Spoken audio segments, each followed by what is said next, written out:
Hello, hello, hello, hello! It is I, your host HMK, and your Voyager into the 5th dimension. Welcome to episode 1 of the 5th dimension, in which we shall dive deep, be brave, and pass through as we talk about The Legend of Zelda, Twilight Princess, with a very special guest. A very good friend of mine. Everyone, please welcome ZeldaMaster Luke. Yo, hey guys. Am I in queue or? No, you're in queue. You're good. You're good.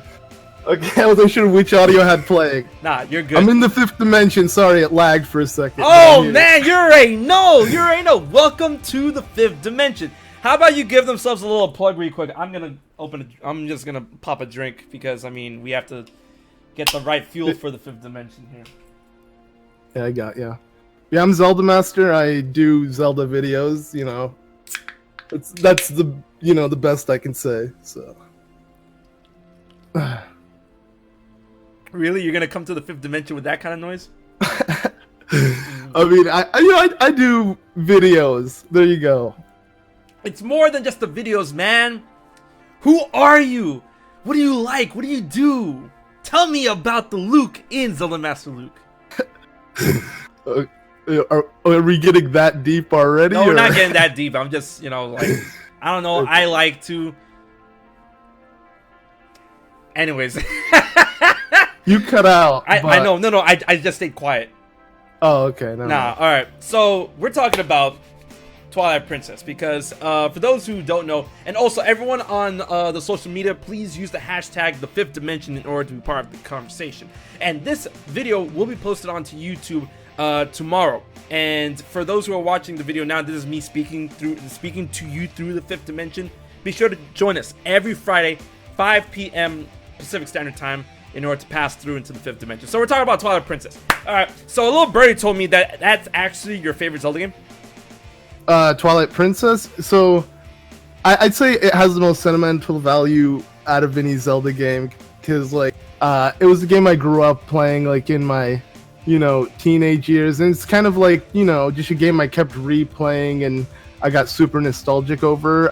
My friends actually who also do Let's Plays would make fun of me saying this is the game you're gonna keep redoing like as the Let's Play forever because you're that obsessed with it. And I've done like 5 already. You've done 5 Let's Plays of Twilight Princess? Twilight, yes, because I love it that much. All 100%. Are we counting HD or no? I did 2 HD, but I haven't completed one of my HD playthroughs, which is with the Ganondorf amiibo. And then I did, a couple on one on the GameCube and then 2 on the Wii. All right, cool. So for those who are in the chat, who are not aware of Twilight Princess, I mean, you should definitely play Twilight Princess. I wanted it to be in my top 5. I mean, it has a slow start, and like if you played it more than once, maybe you won't be a fan. It really depends on your preference coming into this game because it's very slow paced. So it's a lot different than other Zelda games. But then same thing with Wind Waker. So I'd say OOT has the slowest startup of those. Nah, man, I feel Ocarina of Time you can just dive right in and you're good. That's what I'm saying. OOT is much slower. Well, OOT has the fastest. My bad. It's like the shortest version of that. In my opinion. It really is. I feel Twilight Princess. At least the 3D. Twilight Princess is like Nintendo's tried their hardest to give us Ocarina of Time 2.0, and exactly. It works. But I will tell you right now, let's talk about the strongest suits about Twilight Princess, and we're gonna go off that tangent. All right? Can I say the designs of that game is amazing? They still use that render of Link to this day. That's unique. So true. They have it in the Nintendo Japan store with the Breath of the Wild Link because that represents Green Link. Like that is the one. That is Green Link. It outdoes Skyward Sword. Like I mean, Skyward Sword was represented in Mario Kart, so that's cool. Yeah, but Mario Kart's goofy. You're not gonna throw in badass. I know, true. The realistic one because he was in the Wii U tech demo as well. We got that. I feel so betrayed we didn't get something like that. I know, because the fact that they made Twilight Princess look that good. They made it look that good, and we haven't gotten anything. Like, Twilight Princess was not meant to be a game released in the early 2000s. Like, we need it now. because it does not look good nowadays. No, it doesn't, because it's dated, you know. Compared to the Wind Waker, like Wind Waker aged beautifully because of the cel shaded graphics. Like Twilight Princess, the characters, it reminds me of Xenoblade if they didn't go for that new anime style that they're doing now with the remake. Because the one on the Wii, like, it actually looks like Shulk looks like a meme. There's so many shots where Shulk looks disgusting, like in comparison. So, oh man, yeah, I'm excited. But that's one thing about Twilight Princess that's, like, you know, is amazing. The designs of that game are top notch. And now let's talk about the story. I feel that I'll stand by this. Story. It has an amazing story. I'll stand by this. Yeah. If it wasn't for Ocarina of Time doing the whole timeline split, I'm gonna go out on a limb and say that Twilight Princess has the best Zelda story. It had the best, literally the best Zelda, Princess Zelda story as well. They made Zelda badass, in my opinion. And she joins you in the final battle.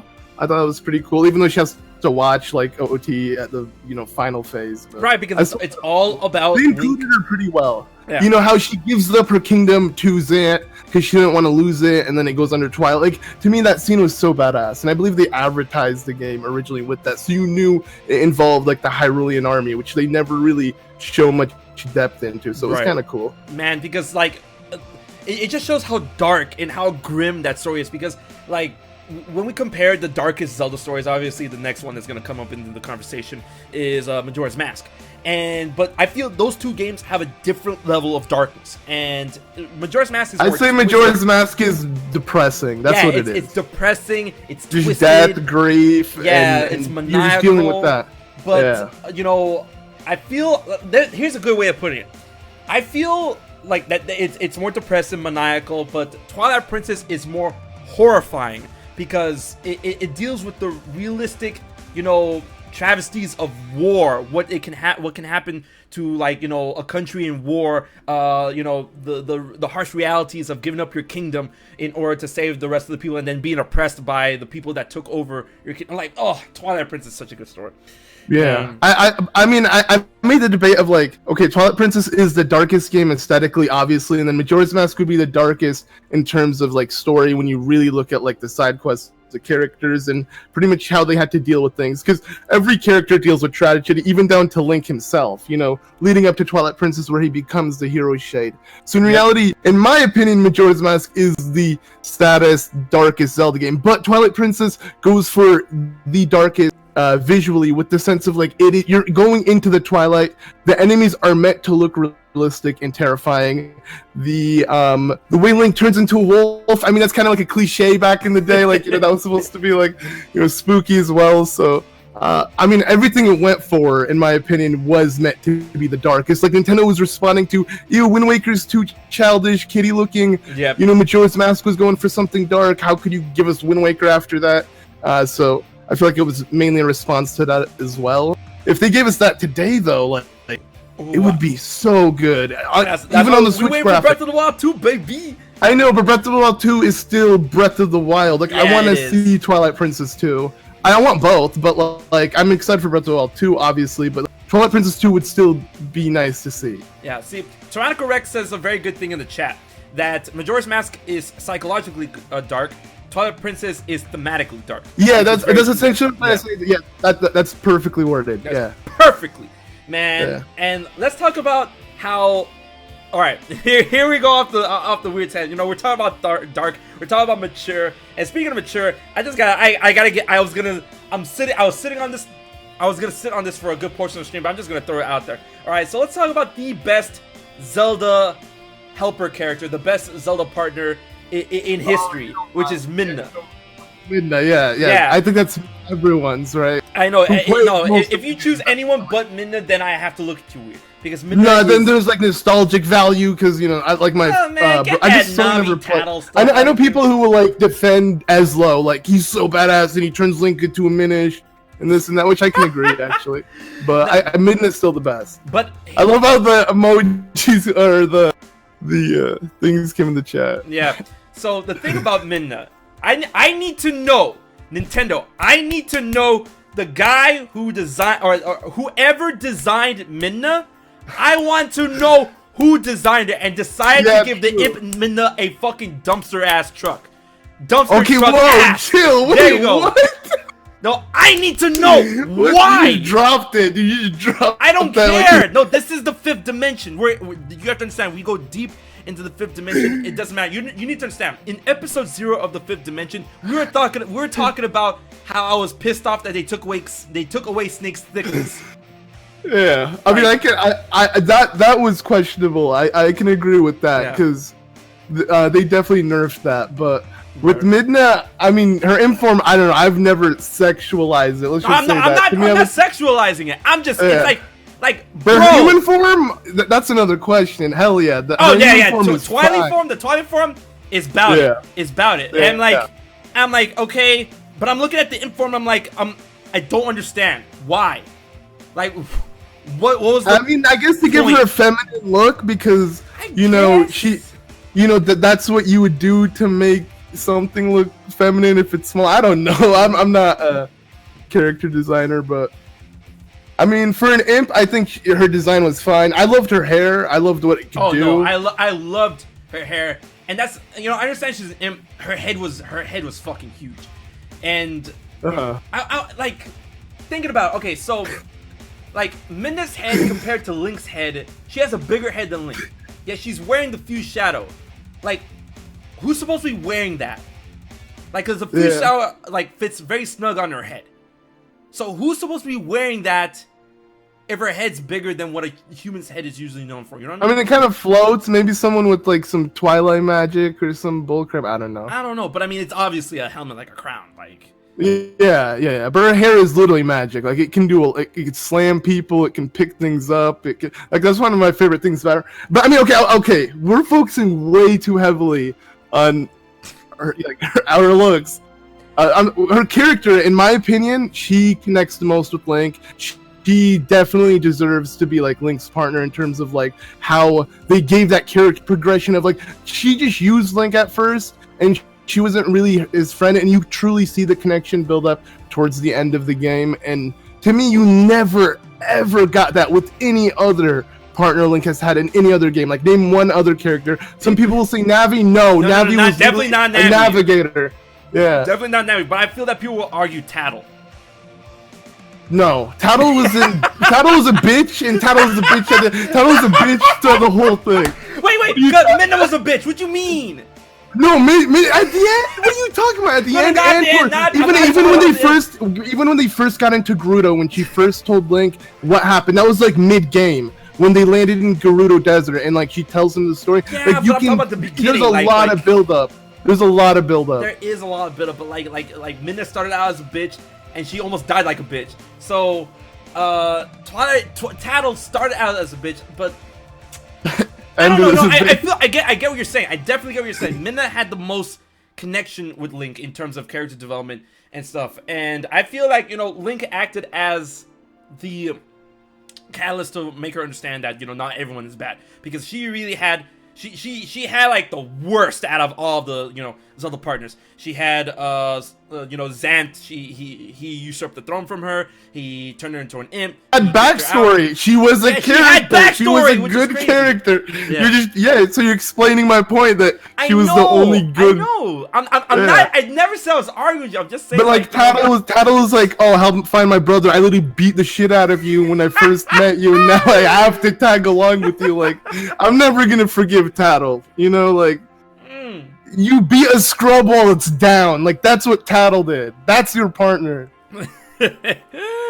Oh man, that's a shitty person. I just say that's a shitty person. That's fine, man. Only here in the 5th dimension, man. You just gotta let loose sometimes. The secret comes out. Luke knows. So is it who would win? Fire Midna? Midna would destroy Fi. Wait, are we Fi is an object. Fi is the Master Sword. Yeah, but without an operator, she's useless. She's just a toy. I don't know. Have you played Hyrule Warriors? True. I love what they did with Hyrule Warriors, but okay, let's not argue canon. That it's canon. It's not. Please. We're not. No, I know. Just because the meme. Speaking of Hyrule Warriors, man, I really love the moveset they gave Imp Midna. I love everything about Hyrule Warriors. Oh my goodness. Koei Tecmo is amazing. They're They need to keep doing those two freaking Super Mario Warriors. I don't care. You know, yeah, they did Fire Emblem. Dude, no, wait. Xenoblade Warriors. Oh my god, yeah, that would be amazing. And they can crossover. They can easily add all the characters and do it. They can use everyone from 1, X, and 2. Imagine X. Yeah, and X. That'd be cool. Using Elma and Lao. Alright, but we're going off that tangent. This is Zelda. Okay, yeah, this is Zelda. Whoa. Hyrule Warriors 2. There you go. Oh, I would love Hyrule Warriors 2. The champions. Yeah, all about Breath of the Wild. In Breath of the Wild, just focus on Breath of the Wild's part of the map, and you battle in different locations, and champions being all generals. That'd sell itself. Like, yeah, no, easy, man. Hyrule Warriors 2. I wanna believe that Nintendo's actually sitting on Hyrule Warriors 2 just in case of Breath of the Wild 2 doesn't come out on time. Yeah, I hope so. Yeah. So back to Twilight Princess. A game fan asked us to talk about one of the most famous scenes. All right. Let's argue for a bit. Not real argue, but let's debate for a bit. I want to go out and say this is the most famous scene in Twilight Princess. And it is when Lenaru explains the nature of... see, already! The second you said that, before you even said anything, the famous scene, I popped in my Link's white eyes. Yeah, immediately. Alright, so, here we go. Twilight Princess first came out in 2006, right? And I was on the young side. When I was watching that cutscene, I took it a little too literal, and I didn't know what was going on. I mean, I understand, the scene was used as a metaphorical way. Metaphor, yeah. Oh, okay. But I took it way too literal. There were still a lot of mysteries around the Zelda, lore and whatnot. Then you saw Ilia again, you're like, what? She's alive? No. Well, it's not that. It's that when Link faced off against Dark Link, and then the main Dark Link that literally obliterated. But they were essentially interlopers, right? They were supposed to represent the interlopers. But they were representing them, yeah. Yeah, I took that as literally thinking that was Dark Link, and that when one of the Dark Links became regular Link, I'm like, okay, wait, what's going on? And my stupid teenage brain was all like, dude, did Ocarina of Time Link go evil and create Dark Link clones of himself? What's going on? But then as I played the game, I'm like, oh, it was all metaphorical. But that scene for me, I always thought it was metaphorical just because the Ilia part, that Link would never, I love that scene though, the fact that you see the knife drop and Link killed her essentially. Yeah, and the fact that he went for the neck too, and the fact that that scene. One thing I really appreciate about that scene is that it had that callback to Ocarina of Time. It very quickly recreated the story of Din, Feor, and Naru creating the world and leaving behind the Triforce, right? When they recreated that scene, I was like, oh, this is so good. Oh man, I love connections like this. So it was way better because you got it from these almost dragon recreations. Right. They were these spiritual beings that gave it to you, even though they weren't dragons. One was a monkey, but still, it was much better than getting it from Ruto. Here, you want to marry me? Take this sapphire. To me that whole thing, that connection that you happen to find it with this specific person because you went, it wasn't as nice as a build up. Twilight Princess, in my opinion, had a much better lead up to the Master Sword. Oh, it did. It really did. But it was way slower. That's the thing. Gameplay wise, you could argue, otherwise, because it was way slower. In my opinion, the temples are better though. But I'll be honest, the items super gimmicky. The items are probably Twilight Princess probably has the weirdest items. Yeah. In terms of all of Zelda, you get a spinner, you get a ball. Yeah, man, the spinner, that's the worst item in my opinion in the whole. Because you only use it 3 times outside of the temple for 2 heart pieces and something else, and that's it. Man, I know people that's that's my favorite item. And I'm like, bro. It's a cool concept. It's just they made it trash. Imagine if Link could actually use it like a Beyblade and just spin around and I guess a Beyblade you'd let it rip. I don't know. Imagine getting a skateboard or something and he can get more momentum than just being on a rail. That'd be kind of cool. Because I did like it for the temple, Arbiter's Grounds. I thought that was kind of cool. Heading up and having to time it and also taking on Stal Lord, yeah. But then we're gonna go into that tangent right there because I'm sorry, Twilight Princess boss design is amazing. the boss fights are just straight. Oh yeah, very gimmicky. Just figure it out and repeat. They're brain dead. They're easy, bro. Like I did not feel challenged at all in Twilight Princess. I did like the scale of Morpheal though. Swimming in that giant area. That was kind of cool. It was like almost what Ocarina of Time wanted. We actually got it. It definitely is. And Twilight Princess was the only Zelda game that water. I know, and Skyward Sword. What am I saying? Skyward Sword. Wow, I forgot they flooded Faron. Yeah. So never mind. Twilight Princess and Skyward Sword. There was a lot of fun water mechanics. I would love to see that again. And yeah, it's sad Breath of the Wild didn't have it, but hopefully Breath of the Wild 2 does. Because I love just swimming underwater. It's such a cool atmosphere, such a cool concept, and they just have to especially do it if you right, can do it. Yeah, if they can do it.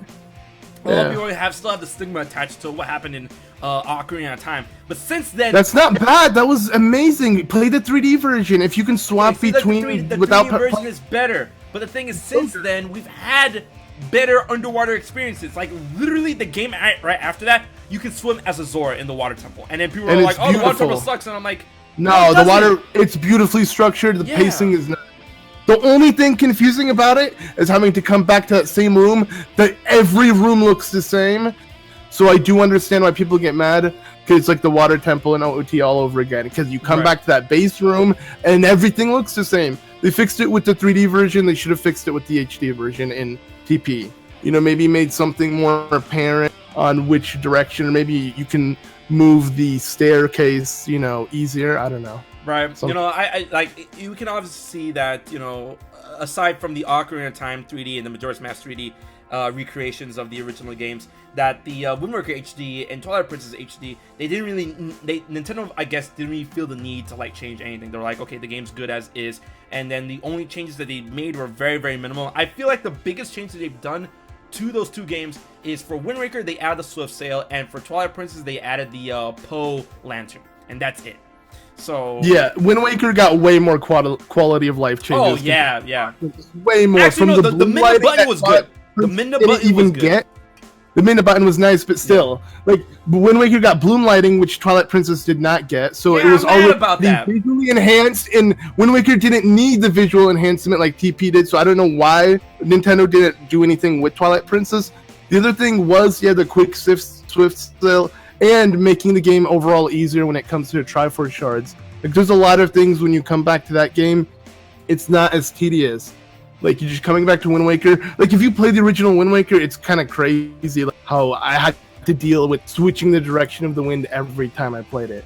But when you play TP, it's almost the same thing. There's no difference. I could play the Wii version and play the HD version. And the only thing I see is, like, stamps. And even then, and now they're useless with Miiverse. I still, here's a little thing about Twilight Princess that bothered me. It bothered me so much, and the fact that it got addressed and fixed in the HD re-release, and I'm like, nah, I can't go back. And it's minimal, it's trivial, I don't care. Look, the Hylian shield in Twilight Princess looked like garbage.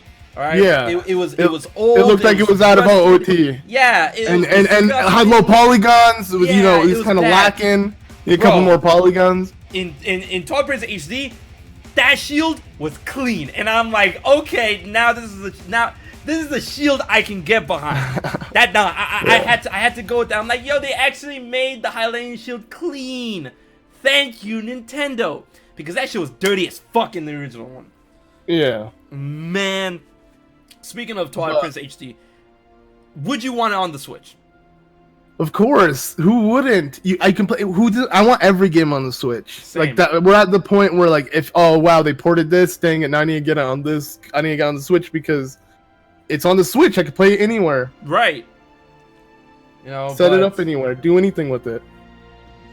But here's the kicker: would you rather want Wind Waker HD and Twilight Princess HD first on the Switch before a potential Skyward Sword HD were to, if and when were to be made? I'd rather have Skyward Sword because more people need to play that. I feel like a lot of people got a chance to play Wind Waker and Twilight Princess. It was re-released on the Wii U, and it was given a second life. Skyward Sword wasn't. It's kind of, in my opinion, like Xenoblade. It deserves, a second chance. Don't don't give me hope like that, yo. If it does deserve it though. If Skyward Sword, it's the first Zelda game in the timeline. I know. Listen, I'm just thinking about it now. If Skyward Sword were to get the Xenoblade Definitive Edition treatment in terms of graphics, no one will stop me. No, I will be unstoppable. The fifth dimension will consume everything if that will be made. It's over. It's over if that happens. Someone said it would be hard because the motion controls. Not really. They have better motion controls now. On the Switch, the Joy-Con has way better precision than the Wiimote, and you don't need a sensor bar or anything. So Nintendo got the technology they wanted for Skyward Sword on their newest console. They have games like Mario Party where it's dedicated to the Joy-Con. You cannot touch the game without a Joy-Con. So why don't they do that with Skyward Sword? They could do that. It's easy. Man. Easy money. Easy money. All right, let's get back. It's the first Zelda game. Right. It needs to happen. It needs a second chance. I agree. Let's get back to Twilight Princess because we have to talk about the 5 dimensions of Twilight Princess when we talk about stuff within the 5th dimension. If you guys need to understand what the 5th dimension is, you're already in the 5th dimension, right? The 5th dimension is a dimension in space that is beyond time because time is the 4th dimension. But now we are beyond that. And that's why we talk about The Legend of Zelda, because Zelda exists on a plane that is beyond time because they manipulate with time like every fucking game. So, yeah, everyone's like, oh, is Zelda part of the 5th dimension? Of course it is. So, with Twilight Princess, alright, there's the 5 dimensions that we have to always talk about. And that is lore, theories, characters, hype, and future. So, I'm pretty sure we tackled a good amount of that. Let's talk about the future beyond Twilight Princess, and that's something that we can link to Breath of the Wild or potentially Breath of the Wild 2.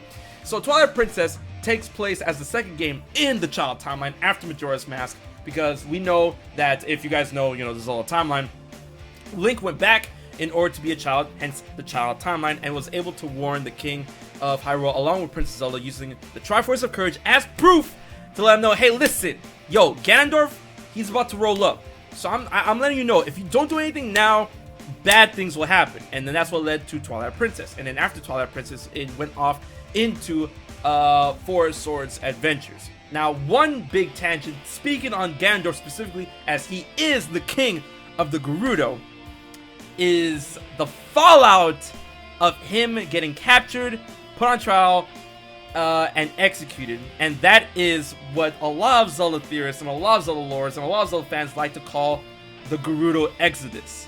Luke, you know what I'm talking about, right? Yeah, and how they failed. And how they what? Didn't they fail to execute him? No. Is that what you're talking about? The Gerudo Exodus. Oh no, I don't know what those are. No, the Gerudo Exodus is that and this is something that you can see footnotes in, and then that tells you about the really fucky shit within the Zelda series. Is that, like, once I explain to you, you're gonna know, trust me. Okay, because I feel like I'm in the 5th dimension, No, you're good, I got you. So since Ganondorf, being the king of the Gerudo who swore loyalty to the king, but then found out that he is a traitor and stuff, what do you think happens to his people when the Hylians are like, hey man, the king of these guys, they were gonna attack us? Yo, king, I don't know about this tribe. So you get where I'm driving at? Okay, That the Gerudo were somehow mysteriously missing from Twilight Princess, but then decided to show back up in Four Swords Adventures, and that in Hyrule Historia and Zelda Encyclopedia they said, oh, relations between the Gerudo and the Hylians were friendly was more by the time of Four Swords Adventures. We all know what happened. Were they exterminated? Well, I mean, like, the fact that they were able to come back, I wouldn't say exterminated or genocided, but just run out. That's my point. Well, yeah. Okay, in my opinion, I feel like, you know what, this might come off harsh, but I just feel like, okay, so this theory is just for Nintendo theorists to put some logical gap in between, but the real logic here is Nintendo didn't give a shit when they threw Four Swords Adventures on the bottom underneath Twilight Princess, and in their eyes, Twilight Princess probably already Gerudos were extinct, but they're like, fuck, well, now they're not extinct anymore. So you know what, you guys make your shit up. That's it. They disappeared for a bit, but now they're back. It's like, I doubt it, Well, I mean, like, okay, come on. Like, but look. When looking at other Zelda games, we've seen that, the royal family has the capacity to do that kind of shit. Yeah, that's definitely true. with the what they did it with the Sheikah before, and the fact that Hyrule was in a civil war before the events of Ocarina of Time. That the Hellenian King is like, hey, listen, not everyone here needs to chill the fuck out, and I'm the king. All right. Everyone except the Gerudo that lived in the desert is like, the desert, I don't want to fuck with that. And then we saw what happened in Wind Waker. But anyways, let's talk about that. Let's talk about how messed up the royal family could be with what happened with Twilight Princess and the Gerudo. And of course, we're going to spin off into the Twilight after that. But I believe, there were probably some sort of massive nasty war, and that's one thing I want to try and relate that to Breath of the Wild, because of course in Breath of the Wild 2, who's coming back? Our boy Ganon, right? And I feel that a huge war between that of the Hylians, the royal family of Hyrule, and everyone else in their mamas happened against the Gerudo, to the point that they were preemptive about it, just because Ganondorf was trying to get ready. And I feel like he'd be on the Yiga's side though. I feel like the Gerudo, after all of these years, like Urbosa's disgusted that they're even like of the same kind. Exactly. They're long past that kind of point. But it's interesting because Ganon is repping his hometown. Like he's literally in Gerudo jewelry, which I think is really cool. So. Maybe there will be some involvement, or maybe he will try to recapture. What if he tries to recapture Gerudo Town and it's like becomes a villainous area in Breath of the Wild 2? That'd be amazing. I believe it. That'd be cool. Right. But I don't think all of that stuff is always in lore. Of like Ganon being the king of Gerudo and this and that. I don't think we'd ever see it in a Zelda game, but I would love to see that. Right. And that was the point I was trying to spin. That I feel there's gonna be some like forgotten or hidden history, because like in Breath of the Wild. All right, and this is all relating to the Twilight Princess. So, in Breath of the Wild, we get footnotes of Ganondorf through, of course, Urbosa and stuff, and then other tribes. They reference the great Gerudo King, the great King of Evil, the Zoras, the Hylian the royal family of Hyrule, and the Gerudo. Right, but they don't really go into much detail beyond that. They go into detail in other aspects of the lore, but not that. It's almost as if they were trying to write Ganondorf out of history. But, not completely. To the point where, like, oh, it's Calamity Ganon. No, we gotta stop Calamity Ganon. But then, like, Ganondorf was a thing. Why don't we talk about that? We don't, I don't think Ganondorf's name came up once in Breath of the Wild, right? And then, we're in the Breath of the Wild 2 trailer, we see Ganondorf literally, on murals with him on horseback with his trademark trident. And, of course, Ganondorf's corpse having Gerudo stuff all over his body. Yet the Gerudo don't want to talk about Ganondorf. They talk about, like, oh yeah, Ganon, he was a human, he was a Gerudo. But, we don't really talk about that because, that's a nasty part of history that we don't want to be, attached to. And that's the whole concept of having history that, they don't want to be attached to. I feel that the royal family don't want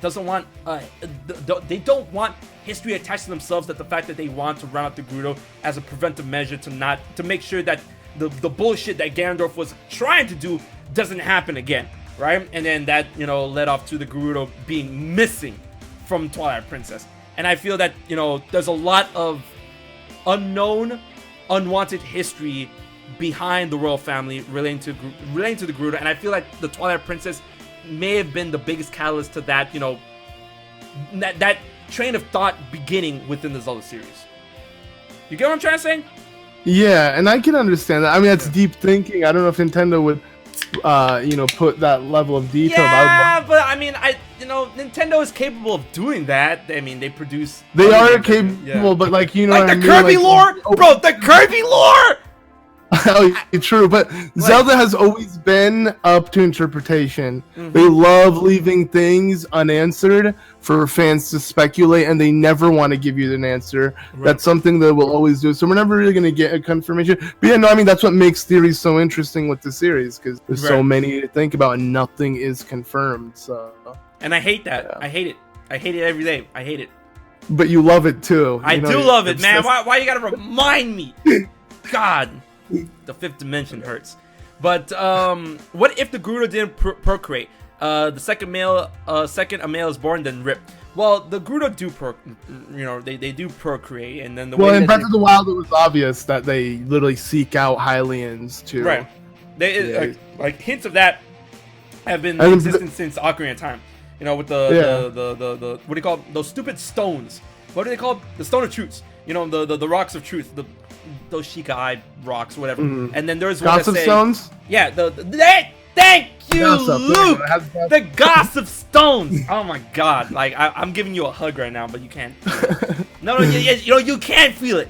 I am radiating my energy through the 5th dimension. You can't feel it. All right, so yeah, the Gossip Stones. There was one Gossip Stone in Ocarina of Time that say that rumor has it that Gerudos they sometimes leave town to find boyfriends, and that's literally, you know, Nintendo's rated E for everyone way of saying that, hey, listen, they running out to go. Yeah. Yeah. You know, yeah. Continue. Yeah. Continue the line. Like, you know, make keep sure the bloodline strong. Yeah. Yeah. So that's what's going on, and then you know, I feel that, you know, a huge misconception with the Zelda series is that a lot of people believe that Hyrule is the end-all be-all to the world within Zelda, and you guys need to understand that Hyrule is a land, is a country, is a kingdom. You know, there are things beyond the borders of Hyrule, and we've seen that in Zelda games. There's, you know, Hytopia, Labrina, Holodrum. I'm pretty sure I'm not missing, Termina. Yeah, not Termina. Termina's like a different Termina's and the not 5th dimension. Like, and not Koholint either. not Conolent either. Yeah, not Conolent Yeah. either. So, you know, there are other places. So I mean, like, There's there's other dimensions of Hyrule, like Low Rule and the Twilight and the so, Dark like, World Hyrule, and stuff. So like there's 5 dimensions probably in Hyrule. You know what I'm saying? Like He knows. See, Luke knows. He's slowly but surely seeping into the 5th dimension. Like, that's the energy speaking to him. the 5 dimensions of Hyrule. Exactly.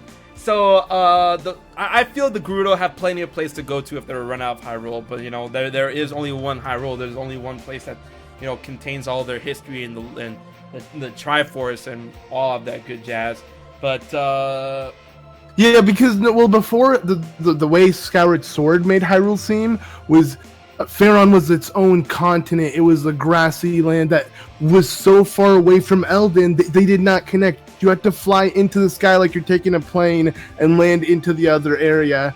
And even on the map, it looked like that. It looked like they were really well spread out. Right. In Breath of the Wild, it kind of confirmed that it's just one continent. It's not multiple continents. Hyrule's just one giant piece of land, and then it's surrounded by water. That's what it looks like.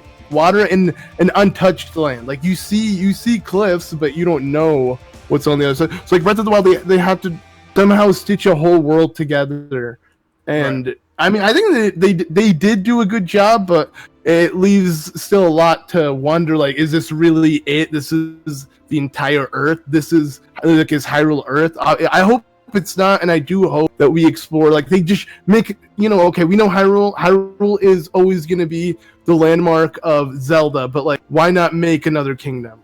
Right. You know, make another one. That'd be amazing, and with other people and maybe different races and maybe other types. You know, like how they have Alolan Pokemon. Let's have an Alolan Goron, or I don't know. No, I feel like different region versions of, you know. Yeah, something like that. You know, just keep it going. That'd be amazing. Exactly. You know, because think about it. The Hylians, like they're like almost like Europeans, right? And then the Gerudos are like Middle Eastern, and then it kind of ends there. Amazon. It'd be cool to see I want to put them as a cross between Amazon and Middle Eastern. Yeah, I guess. Yeah. And then so it'd be cool to see. It'd be really cool to see other continents with other races that they could explore on and make it into their own Zelda interpretation of it. Oh yeah, definitely. I don't know. Yeah. You know, I really want to see, you know, what's out there, and then that also begs the question, if you know, if the 3 golden goddesses, you know, we know they descended upon the chaos that was Hyrule, and then did they create Hyrule? Did they create the Earth? Because, you know, it seems like their power that they left behind, the Triforce, seems pretty omnipotent. All right, and did they create the world, or did they just create Hyrule? You know, why is Hyrule so special?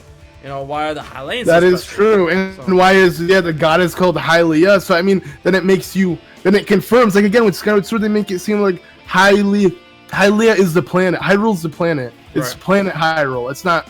But then Breath of the Wild, it's a continent. It's a kingdom. It's a region. It's a flag. It's Right. you know. So that means there must be other ones out there. I don't know. Yeah. So maybe other ones came. Maybe there are other gods. Maybe we're gonna be introduced. Like Demise was essentially like a demon-like god battling Right. Hylia, right? So it's like maybe there are other ones that exist. We just know of the Trinity that they kind of went for with the game. I mean, when you think about it, Zelda was originally a Christian-like thing with Yep. Zelda 1. That was the religion they were going for. Yep. And then they just kind of made their own chant with bad shit insane. I like what they did, of course. I mean, I No, it's prefer, I great, want fantasy. man. Welcome Yeah, I to want the church. fantasy. I don't want realism. I don't play games for realism. I want to be, like, taken out of this world, and yeah. But they should definitely explore more upon it and stop sticking so heavily to the Trinity. Essentially, that's what I'm getting at. It'd be Right. nice to do more than that. No, Yeah. I definitely agree. I would like to see, what's beyond the borders of Hyrule. And I feel that, Twilight Princess was the first game that gave us that glimpse. Of course, because just going back to with the story, going back to that famous cutscene, right? You notice how when they were talking about, then the goddesses ordered us 3, light spirits to descend upon, the madness that's going on and then seal off the interlopers. They said us 3, not us 4. As we know, there are 4 light spirits. There are, Ordin, Pharaon, Lenaru, and of course, Eldin, right? But the 3, which we can obviously assume that is Eldin, Pharaon, and Lenaru, were the ones that sealed away the interlopes way back when. But where was Ordana, whatever the fuck, the deer, So that really, drives home the fact that Those are reincarnations, just like the dragons. Ordana is essentially a reincarnation of what Pharaoh became one day. It's just constantly repeating. But that's Pharaoh is connected to Pharaon. Just like Ordana. Wait, isn't Ordana? Wait, no, I'm thinking of. Oh yeah, Ordana was just kind of thrown in Twilight Yeah, the Princess. fourth You're one. right. Yeah, Ordana was so random. You're right, because I'm confusing Ordana with Pharaoh. Pharaoh, whatever. Because they are both so close to each other. It's a bridge apart too, exactly. Right? And you see that there's like a land. There's like a big chasm. So that really lets you know that Ordin is not part of Hyrule, and so much so that. What if? Oh, really? That's what you think? 'Cause you're right. Wait. Didn't they have normal ears? No. I'm going. They did have normal ears. They did. They did. Whoa, you're right. So then I guess you're right. They're not Hylians, and that's why That's why in the beginning of the game, Russell and Bo wanted to send Link out with the sword as to Hyrule. Offering, a peace offering between Ordin and Hyrule. So you're right. Wow. So that was our that's first so real true. peek at what lies beyond the borders of Hyrule. Because Hyrule was getting fucked before the Twilight came to Ordin. Hyrule was already ground zero by that point. And then Ordin, the Twilight came to Ordin, and I'm like, hey man, yikes. So that's so true. But see, the way the map looks and the scale, it seems like they're almost on the same content. You don't feel like they're far apart because there's only one town that one little bridge in Hyrule, so it's like it's so small. So it's like I understand, and that's the problem. Nintendo could never show the scale of a kingdom to other countries, to other small towns, to this. You're never gonna feel that when playing the game. So you always feel like everything is just connected. Breath of the Wild did it in a good way, and if they do add other straight up continents to the world of Hyrule, like they're gonna do with Breath, if they did it with Hyrule being its own continent and they add another one, they could totally do that where humanoids exist. That's where Ordon was, and that's where people with normal ears are. Yeah, right. And ladies and gentlemen, everyone here in the classroom of the 5th dimension, do you guys know why Hylians are so special that their ears are pointed, and that why is it such a big deal that Ordanians only have rounded ears? Does anyone know? No? Well, let me answer that question for you. It's because the pointed ears are a sign of them being able to hear messages from the gods, and they being the gods' chosen people. That's why they have long ears, so that they can hear messages from the gods. And then usually that's the other that footnote existed since A Link to the Past. And that is why it gets so fucky with Zelda lore. It's like, yo, the God's chosen people. You know, that's how. Yeah, that's like raised, dude. That's that's fucked up because the Gerudos for the longest, like in Ocarina of Time, Gerudo's ears were rounded for the longest, and then eventually they got pointed. They got pointed, but it's probably, obviously, we know why. Yeah. There's only females. How do you procreate? Male Exactly. So female. they got Hylian blood and now flowing. they're Gerudo Hylians essentially at this point. Yeah. Because there's been thousands upon thousands of years, you know. Right. So that makes a lot of sense with the Gerudo. But I definitely want to see like that whole thing. Like you reminding me of Ordon and how truly the whole speech Russell gave to Link of like, you know, you're going out to Hyrule, you're actually from Hyrule, you know, it's your first time, this and that. Yeah, that's so true. They were like completely different countries essentially. Yeah, and the Ordanians, rounded ears, they weren't the God's chosen people, and that's why Link stood out from the rest of them. Yeah, like, but what was the weird emphasis on Colin's character compared to the other children? You know what I'm talking about? Like, yeah, you know, I wanted to feel that he was shoved in there by developers as, you know, a kind of Link having like a glimpse at what like young Link, like I feel like Colin is like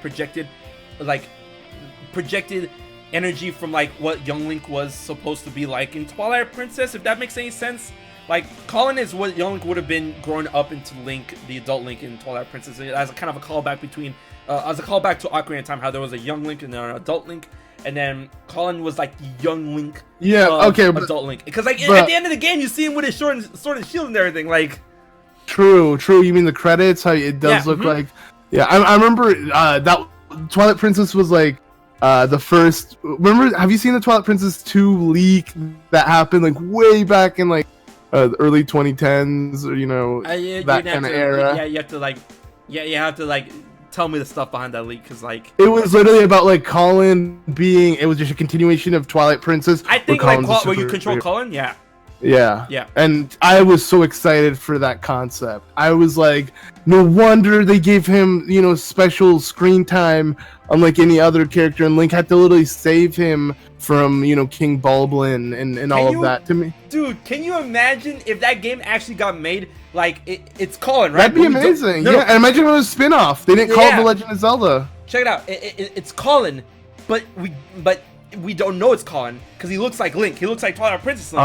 But then everyone else is growing up, and you're trying to figure out why. And at the end of the game, you save Twilight Princess Link from something, and then like he actually speaks like, "My name is Colin," and I'm like, bro, that'd be cool. But then it make Link look like a pussy. I don't want Link to be saved. Fuck that. No, Link saves people. He doesn't get saved. No. You're acting like I'm telling you he's gonna be some sort of damsel in distress. I'm talking about like, what if he's in a fight and he gets shit beaten out of him? That's what I'm talking about. Like, damn, Luke, I understand. I'm on your side. Like, oh my goodness. Yeah, I just like, I would love it, but yeah, it would have been cooler if it wasn't attached to Twilight Princess per se. Like, it was just you play as Colin in his own adventure. It could even be like a shitty spin-off of like, you know, a top-down game doing puzzles and him picking his farm, and I don't know. Like, they could have just made a character like, hey, we have so many characters in this universe, let's take one like Nintendo, Captain Toad, boom, that's a game, everyone loves it. Why not you do that with the character in Zelda, please? Because, you know, like when you use Mario as a base like that, like literally Mario. You know, Captain Toad was gonna have Toon Link. That's rumors. I don't know if that was rumors. True. Like, you look at Mario and like this man can go in any direction he fucking wants to, right? You know, that is true. But Zelda has a Zelda. They need to risk it. They need to risk it. No, Zelda. What's the word I'm looking for? God damn. Zelda has a standard. Thank you. Zelda has standard. Mario has no fucking standard. This man goes out and plays basketball and calls it a video game. All right, Mario has no standard. Zelda has a standard. Zelda has no standard. Tingle's fucking Rosy Rupee Land. Tingle. That's Tingle. The dude is a pervert. The dude literally goes out to get money, get women. Like, this isn't that. What standard? No, that's what are you Tingle. About? Though that ain't Link. Link ain't doing that. No, so my point is they can take other characters and make spin-offs. There's no integrity And in they that. did! In They the did with IP, Tingle! in the IP, you know what I'm saying? The IP has lost its integrity when they fucking gave the rights to Philips and they made those CDI games, you know what I'm saying? So God. Zelda can be shit on if it, you know, by anything. They should, like, I don't think there's any integrity with anything. They should just do it. Nah, man. Nah. Like, nah. Zelda's on a pedestal. I'm sorry. When it comes to games, when it comes to Nintendo games, and integrity, and standard, and being placed on a pedestal, I put Zelda on that pedestal. It's untouched. It's clean. I had to like broom away the scruff of other series that fall onto the pedestal on the giant statue of Link's boots. I'm out here like dusting all the stuff that falls off from other series like Mario and Pokemon and Fire Emblem and all that shit. I'm just like, nah, man, leave my perfect boy alone. That's me. Are you dusting off your Tingles Rosie Rupee Land copy as well? Or? Why you gotta do me dirty like that, man? Come on. I'm just saying so they can give us more spin-offs, man. They can Triforce Heroes, you know, Four Swords Adventures for the Game Boy, or Four Swords for the Game Boy. Let's be real. Have you beaten that shit? I have. Come on. Yeah. Oh shit, never mind. I've beaten every Zelda game. What do you mean? Like, Okay. I've beaten it too, but I just know a lot of people who would be like, man, I couldn't, when I was young, I couldn't, you know, find 4 people or have a game link or whatever. It's like, then they put it on the 3DS, man, I didn't get Ambassador. It wasn't only for Ambassador, or was it for everyone? I think Ambassadors got free, and then everyone else got it, could buy it. I think I bought mine because I got my 3DS late.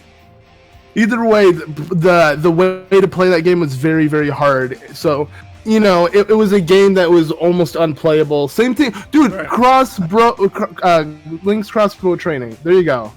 That's not a Zelda game. What do you mean? It's a Link game. Yeah, there's your spin-off. You happy? It's barely a spin-off. It's like you're buying the item with the demo. Right. Yo, but that's Twilight Princess 2, guys. Yo, it's actually fit perfectly into our conversation. Link's crossbow training is Link going out. That's him leaving to go play with his crossbow. Yeah. Yeah. He got a new one. He's testing it out, and that's pretty much all you do. It's like a OVA. Yeah, he's making sure he's breaking it in so he can give it to Linkle for Hyrule Warriors. There you go. Yeah, it's coming out Linkles from the Hyrule Warrior from the Twilight Princess timeline. Confirmed here. All right. Oh, what if we learn more about the Yiga clan and why they hated the Sheikah? We already know that. We already know why. It's not. They just butt her, and well, I mean, it makes sense. Yeah, they have every right to be mad at Hyrule, and what the King of Hyrule did, what the Sheikah did, what the Yiga did, all understandable. Yeah, no, maybe the resentment of holding. They should maybe relax, but you know they're hella pissed. No, but I mean, like, Game Fan is like trying to say like it's some sort of secret, but it's not. Like we know why they hate Hyrule. We know why they hate the Sheikah. We know why they hate the royal family. We know why they praise Ganon. Like, okay, well here's a stupid one that I just thought of. Okay, yeah. So in Breath of the Wild, we've seen the Blood Moon. Ganon literally like bring to life Bokoblins, Lizalfos, Moblins, you know, all of that, right? He essentially, they live off of his spirit, right? So is that confirming that they essentially exist because of Ganon, under Ganon, out of Ganon, right? Well, the thing is, we know for a fact enemies like Bokoblins and Moblins, they're offshoots of, you know, Ganon's influence, you know. They even reference him, but with Lizalfos, not really, but still, whatever. Okay, Lizalfos is the one that's like, okay. I don't know. What about the Bulblins? No, Bulblins definitely not, because I mean, like, Bulblins, like they only serve the strongest side. You've seen that. Exactly. No, I know. That's what I was gonna get at. I'm like, because literally he's not on Ganon's side. Why was he even on Ganon's side then? Why was he evil? If he wasn't evil, he was just, you know, following the people who had the power, and then, you know, what about the endless amount you kill to get to King Bulblin? Yeah, but their lives don't matter. So what are they? Are they a race? Are they people? Or are they? Because you always look at the enemy. They're monsters. They're creatures. There you go. So Hyrule has creatures. Yeah, Hyrule has creatures. No, Hyrule has creatures that exist without. Hyrule has creatures that exist without needing the influence of Ganon in order. So are they creatures like what's it called, Zoras and I would put them like that. Yeah, but Ritos, you know, are they like that? Really? Yeah, I would put them like that but they're highly regressive. I feel, they're very primordial. Zoras, they're advanced. They have civilization. They're able to build, society. They have a king. They have like hierarchy cavemen. and stuff. Yeah, exactly. They're Uncle Bungus. And hired them to be archers. Yeah, they're troglodytes. They're Uncle Bungus. That's what they are. I kind of wish I'd see more of that. Then I feel like in Twilight Princess, it was just kind of like a random. I mean, we do see that, because their society, a lot of their societies, like we see that. Well, they die out, and then Twilight Princess, and they only existed. Not die out, but we've seen them like live in the Arbiter's grounds. Like they've taken that as their home. And they if they don't have food, you're giving they take logic behind it. I mean, I gotta respect the good logic behind it all. So I guess that I can see that. Yeah. So okay. So I guess I'm done. You have confirmed the Bulblins for me. I am now a true Bulblin believer. No, I believe the Bulblins too. Yeah, they're guys. They're just Uncle Bungus. They deserve to vote.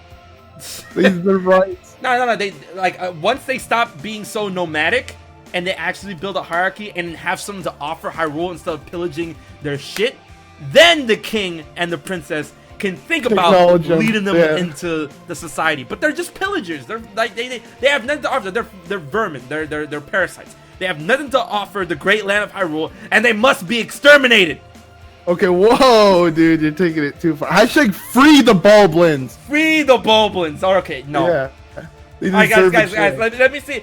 Let me see that hashtag on Twitter right now. You either use the hashtag exterminate the Bulblins or hashtag free the Bulblins using the hashtag fifth dimension. I want to see that. I'm gonna count that shit and I'm gonna tally up for the next episode. All right, exterminate. If you exterminate, then you are literally a heartless being. I'm a heartless being. What do they offer Hyrule, Luke? What do they offer us? Hey, like someone said, they're mercenaries. Gan hired them pretty well. They were shooting me down when I was playing the game. They were schmoving, man. Yeah. They eat their own. They're barbaric. They eat their own rides. Like, who does that? You don't see Hylians eating their own horses. I want to say Bokoblins, do they? No, they don't. They just only chase Bokoblin. We're not talking about Bokoblins. We're talking about Bulblins, all right? No, I know. Yeah, true. But do you ever see him chase that? Oh my God, you're right, because he'd be cooking boars in. Yeah. Oh, true. Yeah, true. But all right. But I will concede to the fact. I mean, you gotta eat. No, they have to eat, and there are beings that are not derived. You never ate a donkey, dude? People ride donkeys.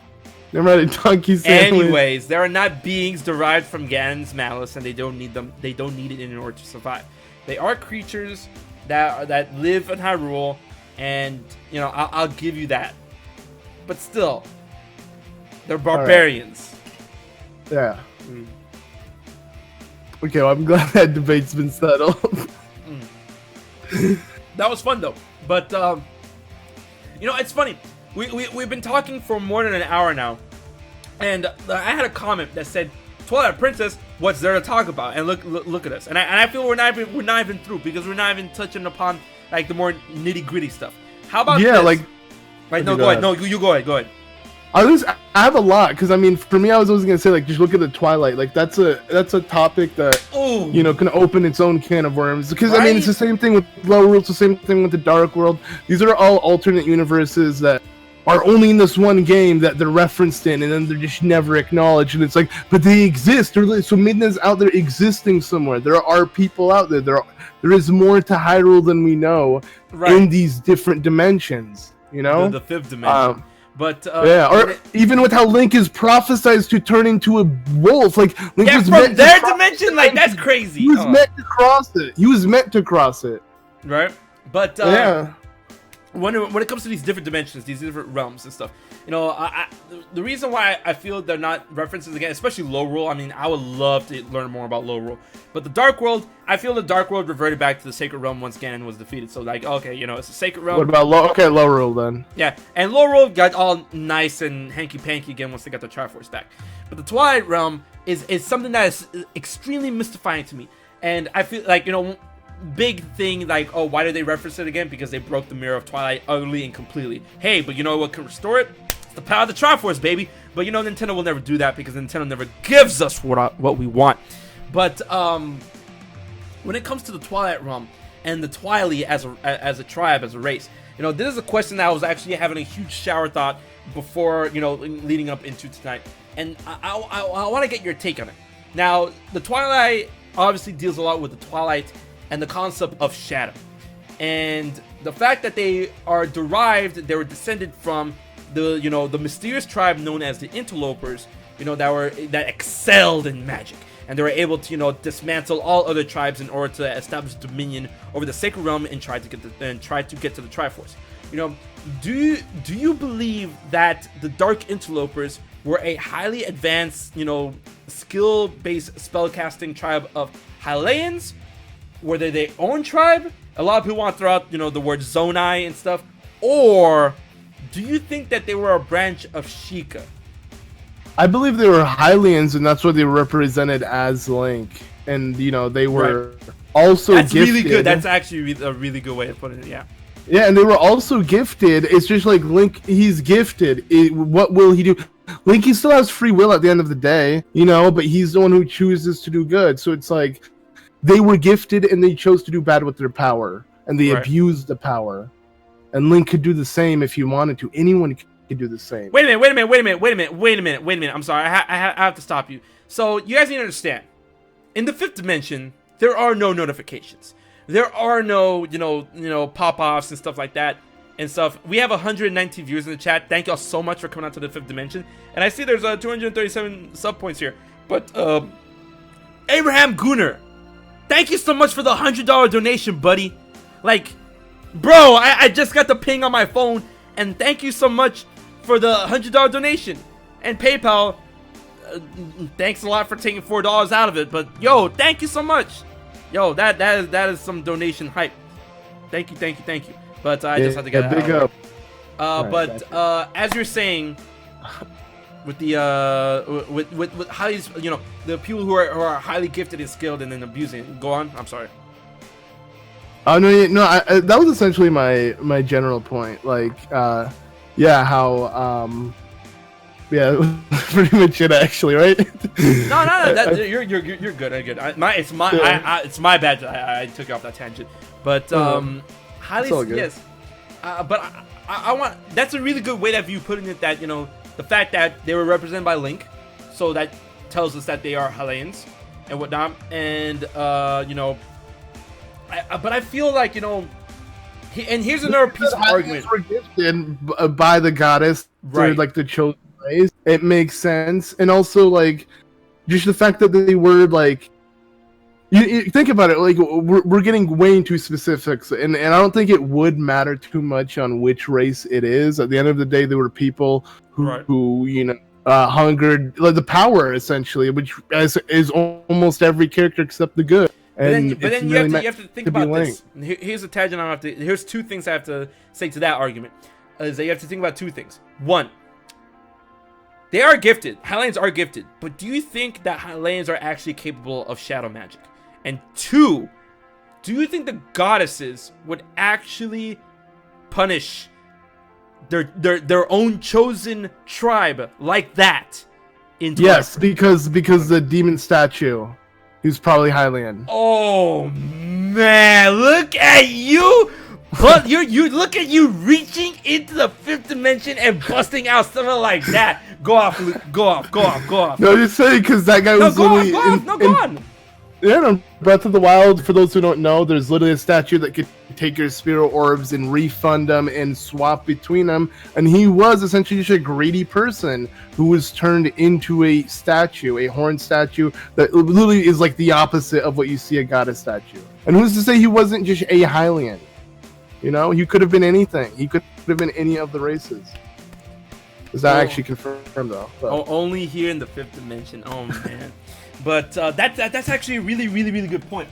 But you know, I want to hold on to my guns and be like, you know, I believe that they were another fractured part of the Sheikah, you know, because the Sheikah are known for being the shadow folk. shadow magic, and their ears were still pointed and stuff. And whoa, wait a minute. Brain blast time. Hold up, I'm about to take a good look at Midna. Wait, whoa, we're going back to that. Oh snap! Luke, call me a god. No. No. You know why? I'm going off that tangent. I believe, yeah. You know, I'm about to shit on your highlighting thing because guess what? Twilight have red eyes, and who's the only tribe known to have red eyes? The Sheikah, baby. Let's. Yeah. Okay. Whoa. Okay. But that's looking at visually. Again, you gotta remember the designer. You said you want to meet the designer, right? Well, no, I'm not talking about Midna specifically. Look, let's look at the other Twilight. You have no Yeah. eyes. I'm gonna look at Zach. You look like shit. All right, undeveloped designs that look like a guy. Designs, yeah, man. And drew eyes on it and put feet and. Yeah, it's like you're gonna see. They probably have glowing eyes. They probably have white eyes. Zant has like these orange, like that. Orange is the type of red. Right? Look up Twilight though. Yeah. Like just a race. The ones the weird looking ones. Yeah, all right, I got you. I'm gonna pull that up. All right. I'm telling you, Midna's design. Like you said, you want her to have a big dumpster. I'm about to dumpster on you right now. A Twilight that is full. Red. That is just base red. That is all red. That is all red, boy. Yo, that's 1 point for HMK in the 5th. Yo, red Ganon. He is. Yo, Ganon's eyes are yellow. Ganon's eyes are yellow. No. Ganon's eyes are yellow. I know it's a joke. Like just evil. Like. Like I'm reaching, man. I don't think the red and Midna's eyes signify anything besides design choice. It the contrast works well with their blue if I can light get back tone. to my I think that's about it. If I can get back to my point before Luke so rudely interrupted me here in the 5th dimension. All right. So yeah, I feel like they were just they were a branch of Sheikah that the goddess had to like punish in order to tell the other Sheikah to like, hey, stay in line, right? And then if Twilight Princess Child Timeline is a predecessor of Breath of the Wild being in the Child Timeline, the fact that the king betrayed the Sheikah in order to people are scared of the divine beasts in the gardens, and they betrayed the Sheikah, which led to the Yiga being made. What if the Yiga took that as the final straw, knowing that their tribe got blasted by the goddesses themselves in the past, and that that happened to them again, and they're like, nah, you know what, we got manhandled twice. F this, Ganon was up. That think about that. Think about that in a second. Just no. Well, breathe in the air of the 5th dimension and think about that. I guess the reason why I'm not here, I'm trying to find this photo. I remember reading in the TP manga. Here, look. Man, no, the manga's not canon. Don't give me that. I know the manga's not canon, but okay, their vision looked Hylian. To me, I always imagined they were once Hylian. Even Nintendo refers to them as at least refers to them as looking like what Link could be. And I don't think it really matters. Like, I think like Hylians. But that's true. That's what I'm saying. But okay, if they were Sheikah. Yeah. Would that really change anything though? Like if Midna had Sheikah descendant, or she was a descendant of the Sheikah? That wouldn't change anything. But I mean, it's cool. It would be. It would be cool. Yeah. But at the same time, they are a vanished race. They are Twilight. Wait. Here we go. You ready for the next part? Luke, my boy. Zelda was wearing a robe in the Twilight Realm that kept her from becoming a spirit, right? And what was on the back of that robe? I think I had Gerudo, right? No, it was a Sheikah eye. Oh, was it Sheikah? Oh yeah. That's obvious. But they had designs of her turning into a Sheikah, becoming Sheik. There's literally concept art of her literally a realistic looking Sheik. Who's to say that she's using Sheikah magic and tech in order to not be affected by the Twilight Realm, which is also something. Well, yeah, and she could have picked it up from like Impas or something, maybe. You know? Yeah. There could have maybe there was that connection or something, and maybe Impas, that last area, was holding it for her, and that was something they used. You know, maybe that's the connection. Maybe because they still wanted to reference the Sheikah, but the Twilight, I still feel like were their own thing. You know, they definitely stood out on their own. Yeah. And yeah, they were. Remember that the Twilight stands out on their own as the Twilight, but remember they were descended from a race long gone, only known as the Dark Interlopers. As the Interlopers. Wait, yes. what does interloper mean? Like I know what interloper means, but I want to get like the Webster shit going. So let's see if it's gonna help my argument or help yours. Oh, okay. Let's see. Oh, okay. All right. So this doesn't help my argument. And this doesn't help your argument either. All right? Yeah. A person who becomes involved in a place or a situation where they are not wanted or not considered to belong. So that seems like the Twilight, though. Right. It does seem like the Twilight. Well, then that means that they weren't Hylians, because I mean Hylians, you know, they belong in Hyrule. So then they must have been some other tribe that just rolled up and decided to know, like, hey guys, what's good. Or that, but at least what I see, and I guess you're right with the ear part, that for me, I always pictured it being Link because they represent both the Twilight Princess and in the manga. Right. And in the manga, it's literally a bearded Link. That's how they show like an interloper. I love that. Yeah. Man, I gotta get the rest of that manga. Guys, if you haven't read the Twilight Princess manga, wait, what? Oh my, it's so good. Akira released the newest issue, literally like not even, I believe, like a month ago. Dude, it's so good. It's so good. The Twilight Princess manga is so good. Man. It's really dark. It's, yeah. Alright, bruh, Hilda has red eyes too. Well, I mean, like, red is commonly known as, like, the antithesis and reverse of blue. I think I would never look at a character's eyes and associate it, because Nintendo, maybe it's with Kingdom Hearts, you know, because well, we're not talking about the Xehanort thing, but I mean, like, okay, yeah, but Kingdom Hearts might have a, yeah, well, we red eyes, white hair. Not all of them. No, in Breath of the Wild, that's different, because that's people being like you know, thrown into the tribe. You're right. True. And that, okay. Like, they're known for a thing, and then like with the case of Hilda. But look at Impas. Did she have red eyes? I guess the game was so dark I couldn't tell. Impaz has red eyes. Yeah. Oh, she did. Okay. With the thing of Hilda, remember, is like the reverse of Zelda, and then Zelda has blue eyes, Hilda has red eyes, and then people commonly associate the antithesis of blue and red. Red is reverse of blue, blue is reverse of red. But what is blue's invert? I think blue's invert is yellow. Blue invert. Someone said, weren't the Twilight Ages people who were descendants of the Dark Wizard who tried to take over the Sacred Realm? I don't think so. Well, yes, but who were the Dark Wizards? That's what we're trying to... Yeah, like the Dark Wizards that... That's what we're trying to pinpoint. Like, because Dark Wizards is not a race, it's not a tribe, like... It's not a tribe, but they're not something identifiable. Yeah. And then also, the whole case with the Dark Wizards trying to take over, you know, the Sacred Realm, that's something that's so lost to history. Man, I would kill for a Zelda game that like went into that.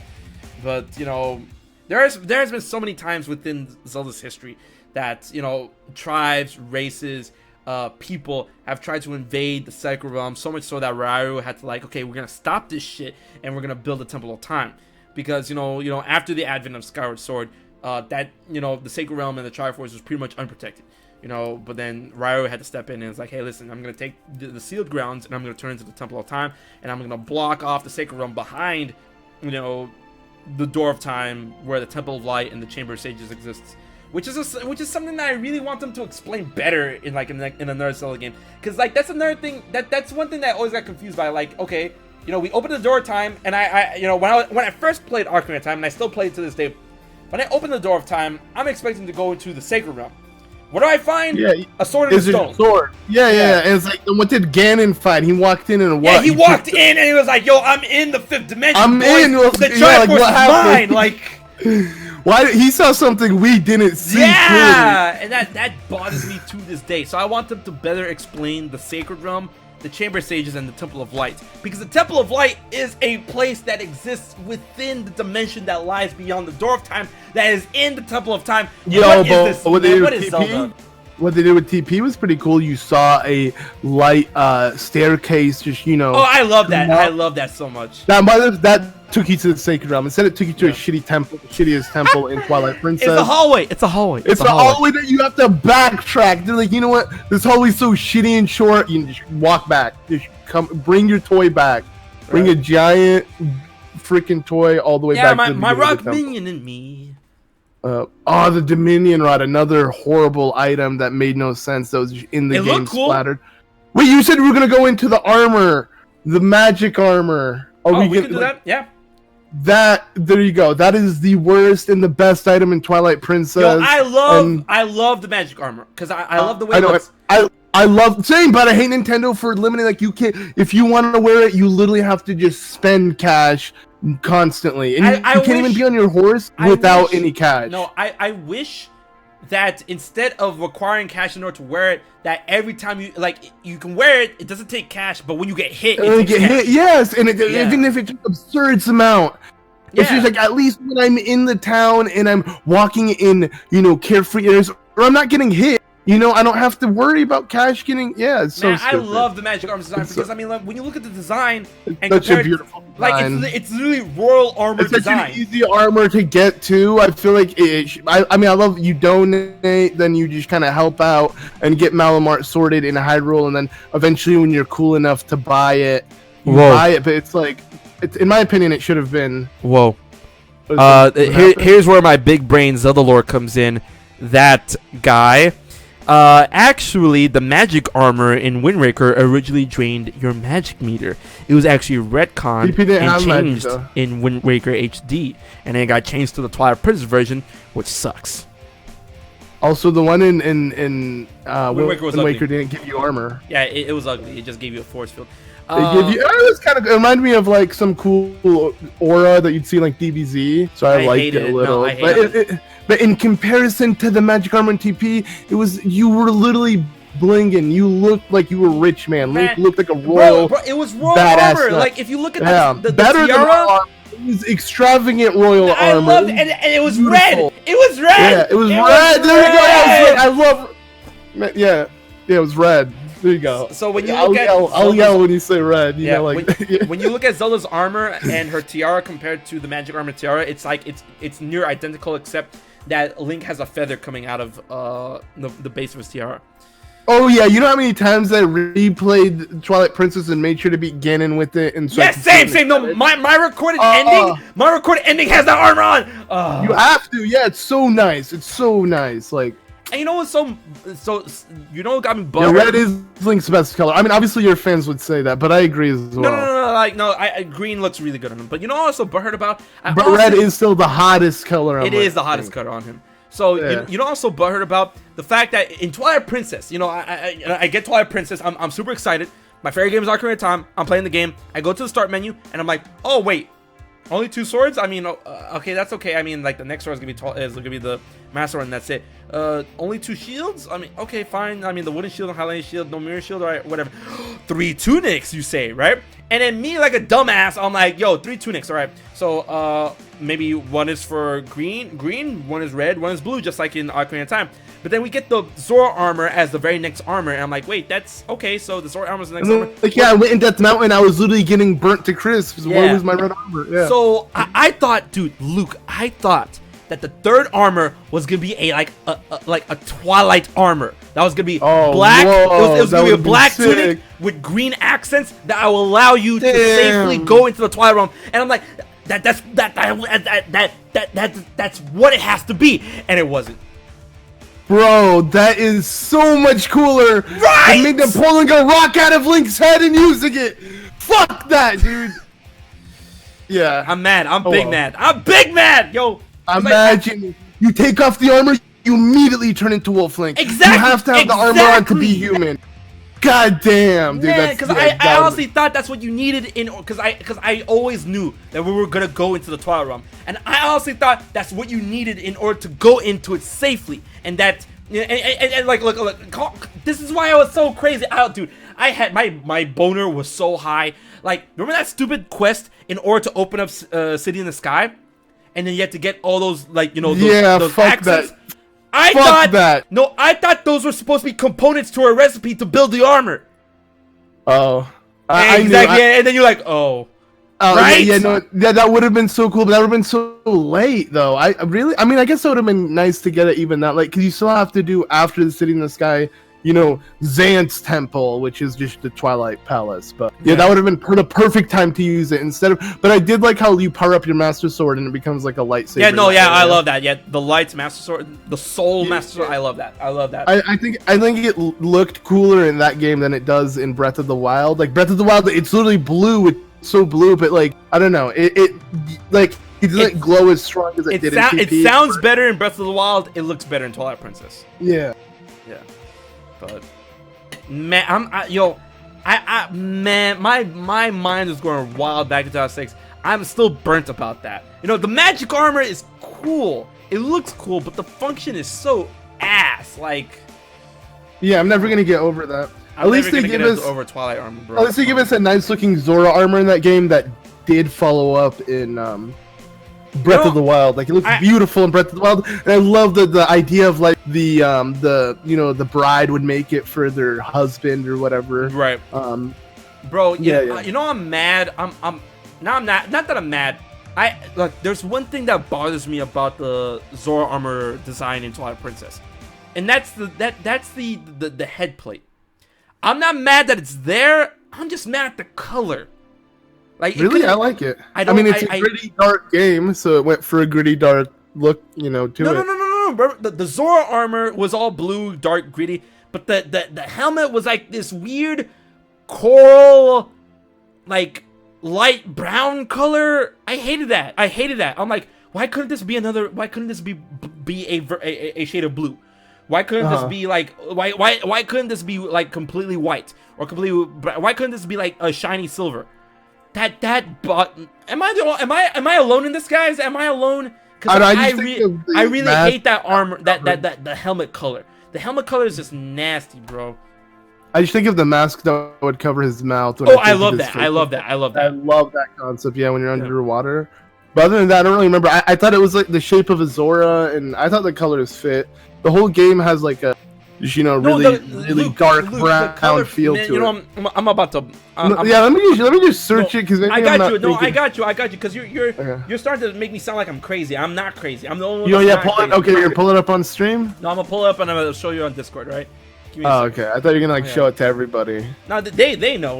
Like. You're saying I don't know, bro? I played Twilight Princess probably. More than I know, you. and you're acting like I'm crazy, like, bro, like, dude, like. Look at that. The color of that. The color. Oh, true. It was just all the armor color. Yeah. Again, dark brown, gritty look. I don't like that. I don't like that. Like, it could have been blue. Yeah. Man, it just clashes so much with the rest of the. I hated that. Man, I hated that shit. I'm like, everything else on this armor is so cool, but they fixed it in Breath of the Wild. Yeah, let's just say Mipha's way better at it, No offense to Queen Ruta, she kind of Rutella, whatever. Queen Rutella. I mean, like, how are you gonna defend her? She's dead. Like, damn. Can we talk about that for a second? How messed up and fucked up Twilight Princess is? Like Zant and Shadow Beast. Most of it. Wait, what? But how you miss most of it. I wish we could see some of this tragedy happen. Yeah, like Zant and his Shadow Beast, they executed Rutelia in front of the Zoras. Yep. And then froze the domain. Right? Essentially. Bro, like... Oh, but Nintendo's a kid game. Pour one out for Rutella, man. Pour one out for Nutella. I ain't pouring one out. I'm pouring one out into my mouth. That's what I'm doing. Yeah, I'm gonna buy a jar of Nutella for Rutella. You know, just like Hey, Nutella for Rutella. No, I'm gonna do the same. But like everyone's like, oh yeah, Zelda's a kids game. Oh yeah, Nintendo's a family series. We're like, bro, when you see when you dive deep into the fifth dimension and you see the nitty gritty within all of the Zelda games, even the ones that look all nice and kiddish and stuff like that, there's darkness to it. Well, I mean, okay, all right, every game but Triforce Heroes. There you go. Every game but Triforce Heroes. There that game is complete satire. Like it really is. There's every game but Triforce Heroes. There's always some fuck shit. Always. Man. But yeah, Triforce Heroes is still a good concept. I would just like to see it on the Switch. Yeah, man, don't give my ideas, man. I need my Breath of the Wild 2. I need my other thing. Fixated on that, you know. Don't get excited for anything else. Yeah. I don't know. I feel like Nintendo should just kind of do what they do with Mario and give Zelda more spotlight. I mean, with Breath of the Wild, it definitely put Zelda way more mainstream and normalized the game for like anyone to play. Specifically, just Breath of the Wild. So, I mean, I'm assuming we're just gonna see way more of that kind of Zelda. Undead Zombie. I don't need an M-rated Zelda game. I don't need to see Link beating his meat. All right, I don't need. Yeah, we don't need an M-rated Zelda game. You could show death. You can show a decent amount of you can show blood. Zelda games have shown blood before. It doesn't. The M rating won't do much outside of like M rating. I feel like it's mainly for like, isn't it for straight up just sex scenes? No, like most it's games for or curses. Heavy language. Real heavy curse. Yeah. Heavy language. But let's be honest. Like a game like if you play like Witcher 3, like that's a game where it's like it completely meaningless when you think of the M rating because it's like almost forced in there. It's like a side thing. Like they had to do a quota of like a certain amount of sex scenes to make. I don't really. Like Zelda games have shown blood, has shown guts, has shown limbs, has shown violence, has shown sexual themes, has shown strong language, and all without an M rating. Yeah, exactly. Zelda so you don't need one of that already. I'm satisfied with that. Yeah. Man. I don't give a fuck about an M-rated Zelda game. I would love to have Nintendo give Zelda way more attention. Me too. People argue that Zelda gets a lot of attention, but like I feel it not enough. To Mario, I don't believe so. And just compared to like, I feel like they need to stop putting so much importance on the newest title. They should give us more spin-offs. Like it won't be the end of the world because it won't take away from the new title. It will just give us more in between. But I feel that Nintendo might be easing into that because I mean we have Cadence of Hyrule. That's what I'm saying. I do believe it. Yeah, that's what I'm saying. I do believe it. I hope Breath of the Wild put Zelda on the spectrum of just like, you could just kind of make anything with the name Zelda and it will do well. Look at A Link to the Link's Awakening. So many people bought it, who only played Breath of the Wild not knowing, and probably liked it. A lot of people I know hated it, thinking like I paid $60 on this versus paying $60 on Zelda because like they were going in thinking Breath of the Wild. Yeah, they were going in like this is Legend of Zelda, so like I'm getting another Breath of the Wild. That's the game I played on this exact console. Isn't it funny how like A Link's Awakening uses the beat up Zelda logo that Breath of the Wild introduced? I know, right? For me, that was something I always wanted because, like, that's something that I thought was kind of weird. I literally, my reaction to it was, I bet whatever graphic designer they hired to make this was lazy and did not really think of the value it holds in Breath of the Wild's logo. He just used the most recent Zelda logo. Right. But that's not the case. Nintendo is trying to send a message with that logo. This is just Zelda moving forward. We're simplifying the logo. We're not going to make it slightly different with each game. We're keeping it white and simple, and I'm assuming that's what they're going to do. White, simple, and beat up. Yeah, with the legend showing in the logo itself. Right. Like the I would be down for something like that. Yeah, and I'm fine with that too. It really is. All right, but when going with Twilight Princess and stuff, I'm pretty sure you've read and seen all the concept art behind Twilight Princess, and how they're Nintendo never wants to admit it, but I feel that there's like these storylines that were dropped going forward with Twilight Princess that they were going to explore. And one huge storyline that I feel that they were going to explore, but they didn't, that we got from the concept art is that you guys remember the the Hero Shade armor, right? The armor, how it looked, it was like of an owl. It was like the Hero Shade had this weird helmet, but the Hero Shade we do know is Ocarina of Time Link, right? There was a concept art of Ganondorf that was wearing a very, very similar armor. And I'm like, bro, what is this rabbit hole? And I don't remember that one. So I remember the Hero Shade one. I remember Ganon wearing. All right, so then it was a concept art. I'm gonna show it to you really quick. Oh, yeah. And I'm like, bro, this tells a story that we will never get. And I'm like, what this told me is that there was like, you know, the simulating armor tells a story of relation between the Hero Shade and Ganondorf that would have been explored more in Twilight Princess, but never was. All right, so let me see. Twilight Princess concept art. Also, for everyone who is subbing on the stream, thank you all so much for the subs. Oh, dude. Yeah, all right. So, Luke, you're going to lose your mind at this armor. All right. Look at this armor. Look at this armor. Oh yeah. I remember this one. I knew you were talking about this. This is like the only concept art of him that shows him in like a different set, and it looks so amazing. I love how he looks. I guess you're right. I never noticed the chest piece. Yeah, I'm about to pull up the Hero Shade so you can go ahead and compare. Okay. All right. Huh. And the fact that like that design of Ganondorf had like, you know, fucking Majora's Mask looking eyes on his chest. Yeah, like, no, yeah, that's something like, I noticed immediately. Yeah. It's an arm, like both armors have like a face on their chests. But I do believe they're opposing each other. I do not think they share this. It's almost like Noxus versus, you know, Demacia. Like that's what it looks like.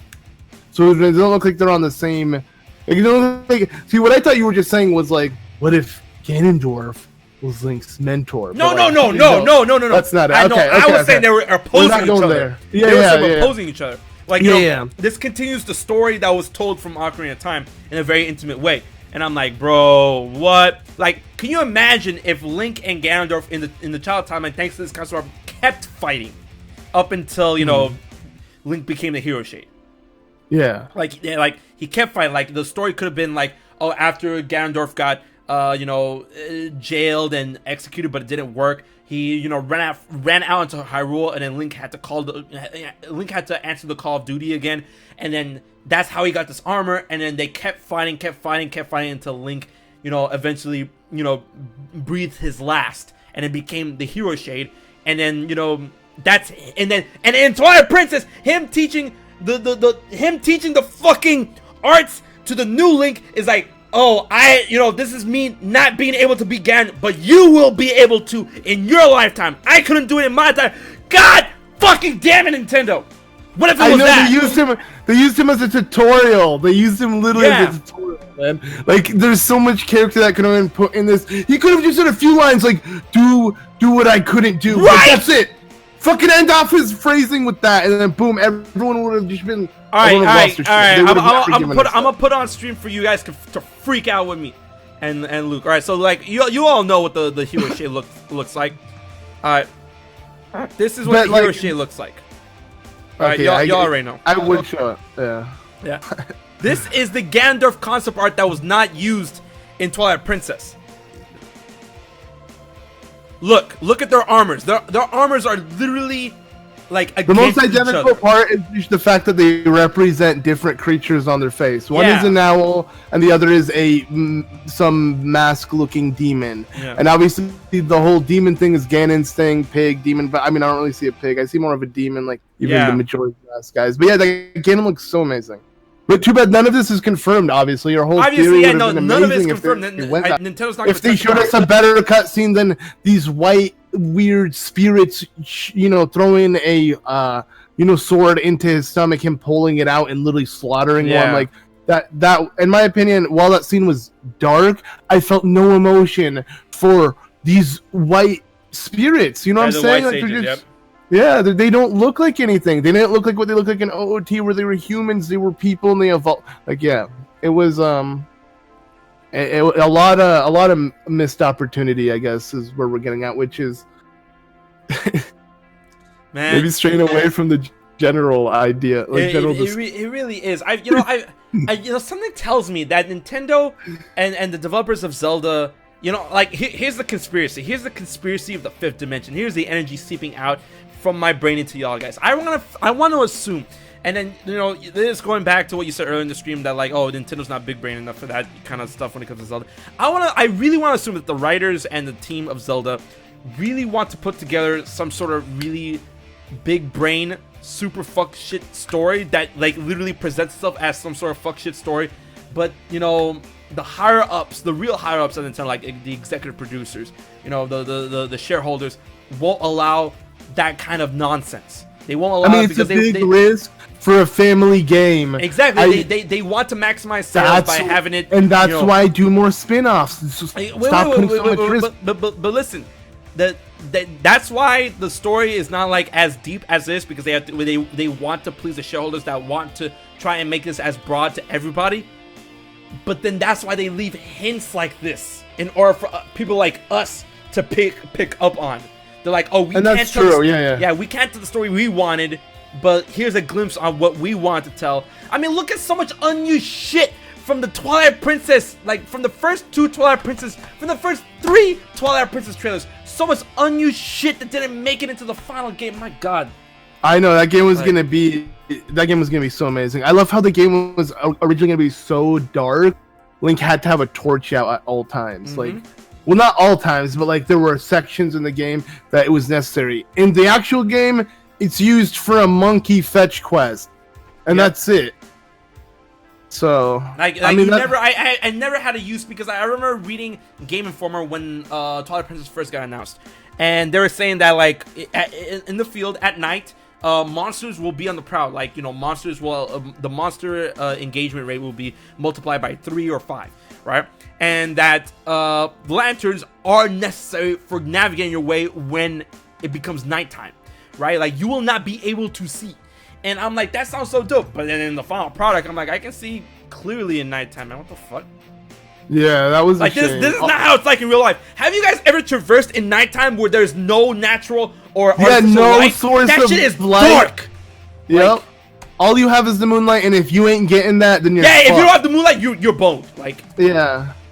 That's true, and like, plus he's infested land of Twilight. Like, they could have made it a look like, I don't know. That's what they were gonna do that with a different game that also it had the same. It reminds me of Twilight Princess. It's the exact same. I hope they do. All right, go off a little bit of a tangent. I'm gonna be right back. I need to use the bathroom. It's gonna be quick. It's gonna be quick. All right. Listen to the musical stylings of ZeldaMaster.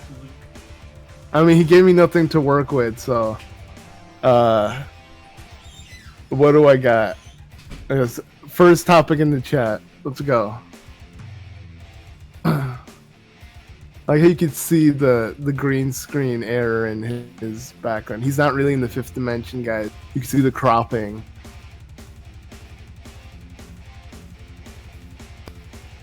Guardians? What, like in Breath of the Wild? Things are only Breath of the Wild. I guess they were in Skyward Sword too. The Guardians of the Silent Realm that would chase you, they were literally called Guardians, and they were more terrifying than the ones in Breath of the Wild. When they would start chasing you, that would be way more terrifying than the little music that would play when you hear a Guardian in Breath of the Wild on you. Concept art? Oh, yeah, okay, that's another concept that... get it? That I hope they kind of add more to in Breath of the Wild too, because they made Guardians look way more terrifying, and so much. I just realized we're supposed to be talking about Twilight Princess though. Oh, someone mentioned a good question. Let's Sky. I'm back. Let's go. Let's race. Someone said, "When's the Let's Race?" I thought that was a good question because. Do we want to talk about that? I mean, I guess we can just say be on the lookout. Like, we made it obvious now, right? Oh, you said you... I wasn't here! Oh, so I was just saying someone asked a question of it. Yeah. So I'm like, yeah. All right, be on the lookout, man. Be on the lookout. Very soon. Super soon. Mm-hmm. Yeah. So, all right. So now that I'm back, I feel not only with Zelda, you know, not only with Twilight Princess, like the Zelda series as a whole has so many unused concepts that could have been so great. And I feel Twilight Princess is definitely, you know, aside from Zelda 64, but I mean that's Zelda 64. We never talk about that. But I feel Twilight Princess is the biggest. What's the word I'm looking for? The biggest. I don't know. I'm trying to. You're trying to say like the game that had a lot of concepts that were never really put into the final game. Yeah, no, I see what you're talking about, and that is true. I feel like you're right. At least the biggest perpetrator. There you go. The biggest perpetrator of that. Yeah. Because we don't really know, and games could have been scrapped, you know, entirely. We have no clue, but at least when we shown to the public eye, that was definitely the one that had the most changes by its final release. You could say, you know. Yeah, Nintendo definitely didn't have their vision when they first showed off the game, and they had to completely develop that whole concept by the time the game actually came out. Because when they first showed it to us, they were saying, "Oh, this is dark. This is so dark. You're gonna need a flashlight." And when the game did come out, you're like, "No, not really." That's so good. Oh my god. Yeah, I do remember that first trailer. Blades will bleed, shields will shatter, and when the darkness reigns, will you rise up or? Well, no, wait, where the fuck? You guys know that trailer. That trailer was so bad, dude, man. I had such an uncontrollable boner when I first saw that trailer. My lord. Oh my god. Yo, some of the trailers are the best. Yeah, as someone, like, at our age, that was probably the fucking best thing we could have seen, you know? Yeah, man. Dark, edgy, fucking realistic-looking Zelda game. Especially since so many people were clamoring for it after Wind Waker. Yep. Like, I was one of the kids who were pissed at Wind Waker. I remember I had beaten Majora's Mask OT, and literally I go into Wind Waker like, the fuck is this? Like, what? This is garbage. Yo, imagine me. I'm the one. I saw the Space World trailer. Imagine me, bro. Like, I know I was big mad, but when I played it, I'm like, yo, this game's fire as fuck. You know. It took me a while. I literally like didn't play the game for a whole year after its release, and then. By the time I literally had no games to play, I'm like, fuck it. And then funny about Wind Waker, I got bought into that game. Really? Like, yeah, because when I was at GameStop, they were like, hey, you want to reserve the Wind Waker? And like, I don't know, it looks kind of kiddish, right?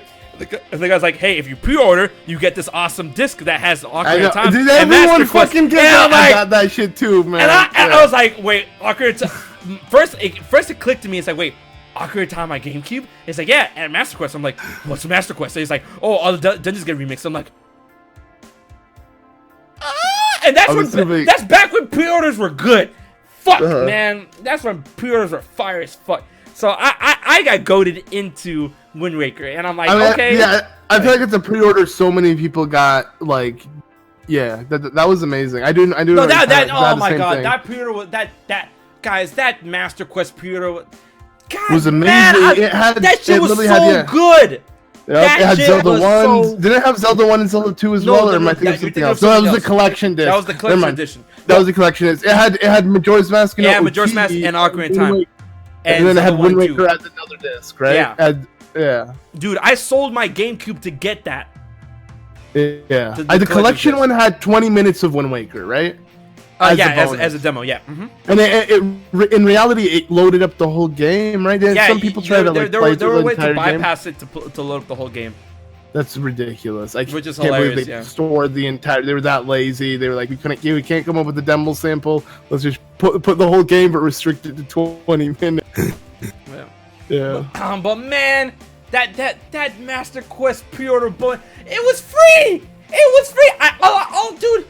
Guys, all I had to do was give GameStop $5, and I had Ocarina of Time on the GameCube. Like, oh my god, pre-order bonuses were so lit back in the day. You guys don't even know. Oh, if you're a Zoomer and you're growing up with pre-order bonuses for like a skin for your gun in Fortnite or some shit, you don't know. You don't know how good they were. You know, companies will charge you another $10. Get the digital Ultimate Deluxe Edition, and it's like 2 skins and soundtrack, and it's like, man, fuck this. Like, I fucking hate it. Yeah. Oh my god. I'm glad Nintendo doesn't really do that. I love how they are exploring the DLC because DLC will add longevity to any game. So it's like we need DLC. It's not a bad thing, and people shouldn't get mad at it. If yeah, feel like people you were were conned out shitting of on your the Breath of the game Wild DLC because they felt like they were conned. I do understand that. It's like the Master Sword's full potential is locked behind $20. No. I'm not talking about that. I'm not talking about that. I'm talking about when they first announced it before the game came out. They thought we were getting. Well, that's also the hardest to do. You know, like here's the thing.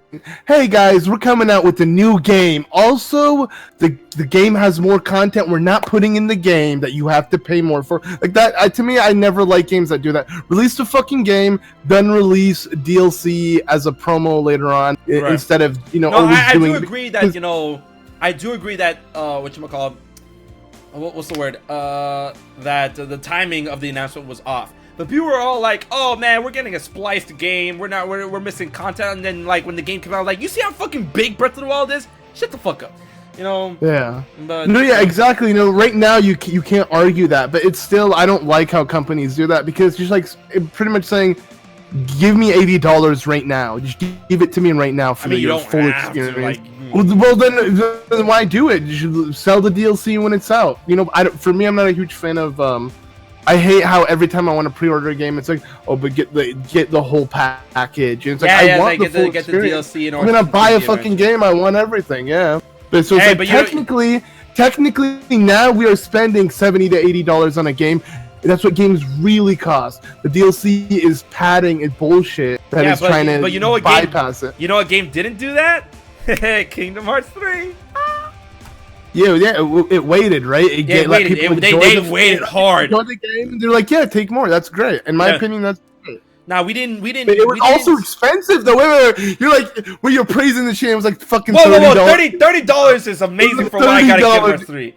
I got myself another scenario. I got myself 13 data super bosses, and I got a secret episode, and I got the data greeting, and I got more difficulty options. Okay, what would you say is better, that or well, I guess you like Kingdom Hearts more. What would you say was more content? Xenoblade or Kingdom Hearts? Whoa! If you're gonna throw that at me, Xenoblade. I'm just curious. Oh, okay. Xenoblade. No, if you're gonna throw that at me, Xenoblade. Xenoblade. Their DLC is a fucking entire game. It's a whole game with its own engine. Bro, you know me. Not engine, but its own system. Yo, you know me. We're bros. You're one of my best bros. You really thought I was gonna come out here and tell you that Xenoblade wasn't a better DLC than Kingdom Hearts 3 for mine? I don't know. Well, no. I'm asking off of your expertise. Like, I actually Xenoblade DLC was lit. Like, okay, but I haven't really. I don't know much about Kingdom Hearts. I just know it has. Kingdom Hearts 3 Remind was amazing. People honestly try to shit on the DLC. It's like, oh, $30, and I'm like, bro, I spent $40 on the Xenoblade DLC. Shut up, right? So like, people are like, oh, $30. I'm like, $30 for what they gave us was actually pretty awesome. You know, considering the whole package. They only want to look at certain parts of the package, but Xenoblade, a lot of people say the Blood and Wine is like the best DLC, but the thing is, I haven't played Witcher 3 yet. You know, I really should. Yeah, I heard, I heard that DLC is phenomenal. But my personal take, I can't really say. But I want to say that the best DLC, honestly, the best DLC I ever played, that I ever got, was Xenoblade. That Xenoblade 2's DLC was phenomenal. That shit was. I agree. That shit had no business being that good. I agree. I 100% agree. It was like they had the whole idea of what happened 500 years ago. Like, man, let's not just let it be story. Let's literally let people live the idea. And there you go. They put it into game. With Breath of the Wild, they're like, oh, here's all these cool teases and glimpses of what happened 100 years ago. Fuck you. You ain't gonna see any of it besides 4 cutscenes. And what's funny? You and everyone and their mothers were like, oh, we're gonna get we're gonna go into the past. And so I'm like, I know. I gave Nintendo hope. I gave Nintendo. I already knew from the beginning. There's no first Zelda DLC. They literally called the Champions Ballad. The fucking ballad of the champions. You know what ballad we got? Fucking 3 champions, man. We got 3 shines and a cast song. Yo, you want good DLC? That's a ballad, bro. You want good DLC? Buy Breath of the Wild 2. That's the DLC. Yeah, I guess so. That's what it's gonna be. I'm just saying, but like, definitely for the way they market it, the Ballad of the Champions, it was no fucking ballad, bro. Dude, you know what a ballad is? I'm just saying, but like what you thought you were gonna get was nothing. Luke, yes. Do you know what a ballad is? Yes, and I mean, Cass gave it to answer my question though. What is a ballad? Yeah. Why are you trying to put me on the spot, bro? Like, what do you mean? No. We're friends here. No, I don't want to answer it because like I feel like whatever I say is gonna be wrong, bro. Here. No, what's a ballad? What's a ballad, Luke? Why are you trying? I'm just gonna Google the exact definition. No. I know. I'm not asking for the exact definition. Like, what's a ballad? What Cass gave you in the game? What do you? Yeah, a song. It's a song, right? Yes. And then what did Cass do in the DLC? I know. Okay, you're defeating my purpose. Cass gave it to you in the game, but to me, it wasn't good enough because like three shrines, a little song, which is the ballad. Man, have fun with me. We're in the 5th dimension. Okay. Oh wow. No. Are you mad? Do you need a hug? Sorry, I had water in my mouth. No, I'm good, man. So this is the basic Googling it. No, I thought he was trying to. I thought it was a trick question. No, it wasn't. That's what I thought. Yeah, I got you, bro. Bro. With me, there are no trick questions. There really isn't. I have no ulterior motives ever. Man. No. Go ahead. If they actually sang a song, or if like you felt like all the champions came together in a ballad, you know what I'm saying? Essentially, they were all separated. It felt separated. It was 3 shrines and then a mini song, a mini ballad, as we're trying to refer it to, of the champion, and boom, you move on. Right. That did not seem like a champion's ballad, in my opinion. So, to be fair, no. I want to play devil's advocate and say, to be fair, this was Nintendo's first foray into doing Zelda DLC. So, and with the Zelda series, which a lot of people need to understand, with the Zelda series, Nintendo does take criticism to heart. That's why Skyward Sword and Breath of the Wild exist. All right, after Twilight Princess, there are a lot of people that are like, they're tired of the Zelda formula. They're like, beat 3 dungeons, get the Met Sword, beat 6 more dungeons, boss, done. And people were like tired of that, so they're like, Zelda formula, give me something new, give me something fresh, give me something, change it up for Zelda. And Nintendo's like, all right, here's Skyward Sword, and they're like, no, even though Skyward Sword is amazing and it's my 3rd favorite Zelda game of all time. I was gonna say, why'd you say no? No, because bro.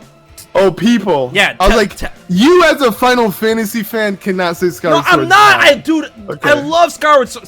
I just said Skyward Sword is my 3rd favorite Zelda game of all time.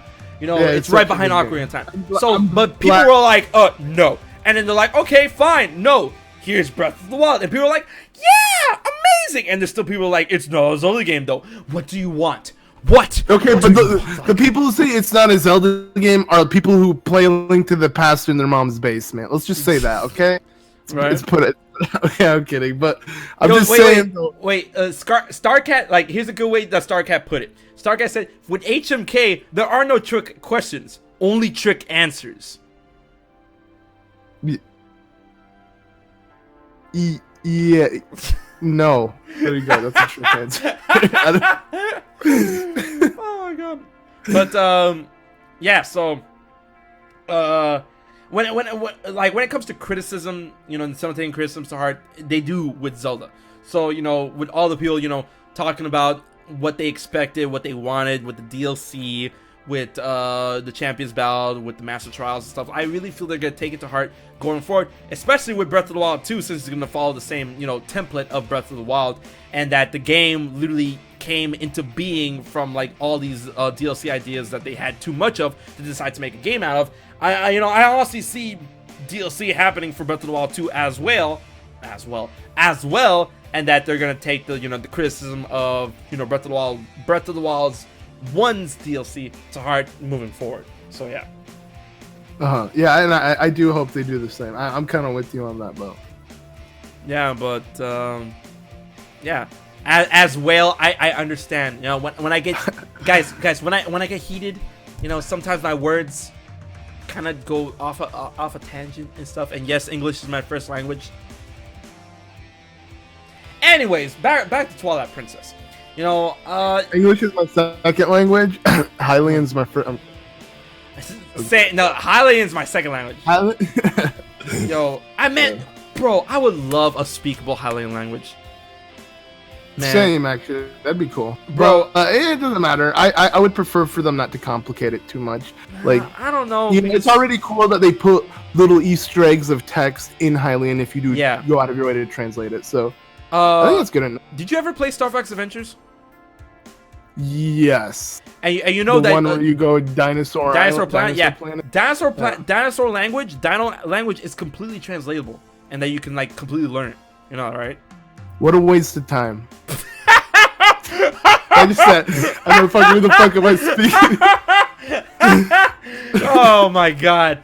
But yeah, I would love a full, you know, translatable Hylian.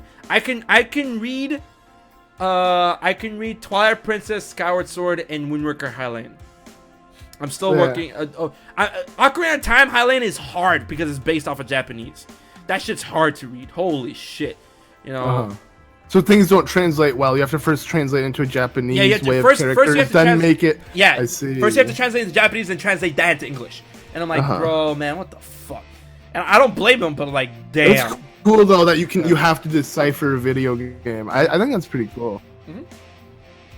So I would love to see more of that. Maybe they could write more lore on walls. Maybe you're in a cave in Breath of the Wild 2 and you literally see the lore written out like just as you're walking, but you don't understand it. It just looks like some cool design, and then you realize it means much more. I'd love to see stuff like that. Right.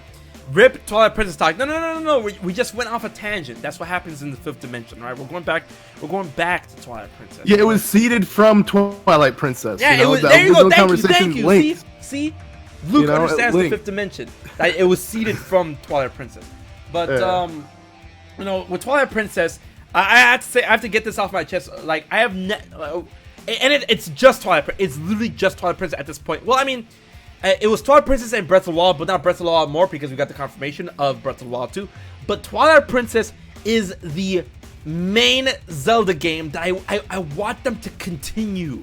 You know, out of all the Zelda games, I want them to continue Twilight Princess so hard. You know, like everyone's like, but Ocarina of Time, what happened to the Hero of Time? We got Majora's Mask. But we did, yeah. Yeah, and it was like, but Hero. Most Zelda games, you're right, except TP. Okay. People are like, but Hero of Time Part 3. I'm like, nah. Twilight Princess was Hero of Time Part 3. Give me Part 4. Shit. You know, I love, honestly, I sandbag Twilight Princess a lot for, you know, for reasons that I feel that, you know, is you know, I can criticize. You know, the fact that the world overall is barren. Okay, then when you say you want Twilight Princess Part 2, what do you mean Twilight? Do you just mean aesthetically Twilight Princess? No, I want to continue the story. Twilight. You really? Yes. The Okus.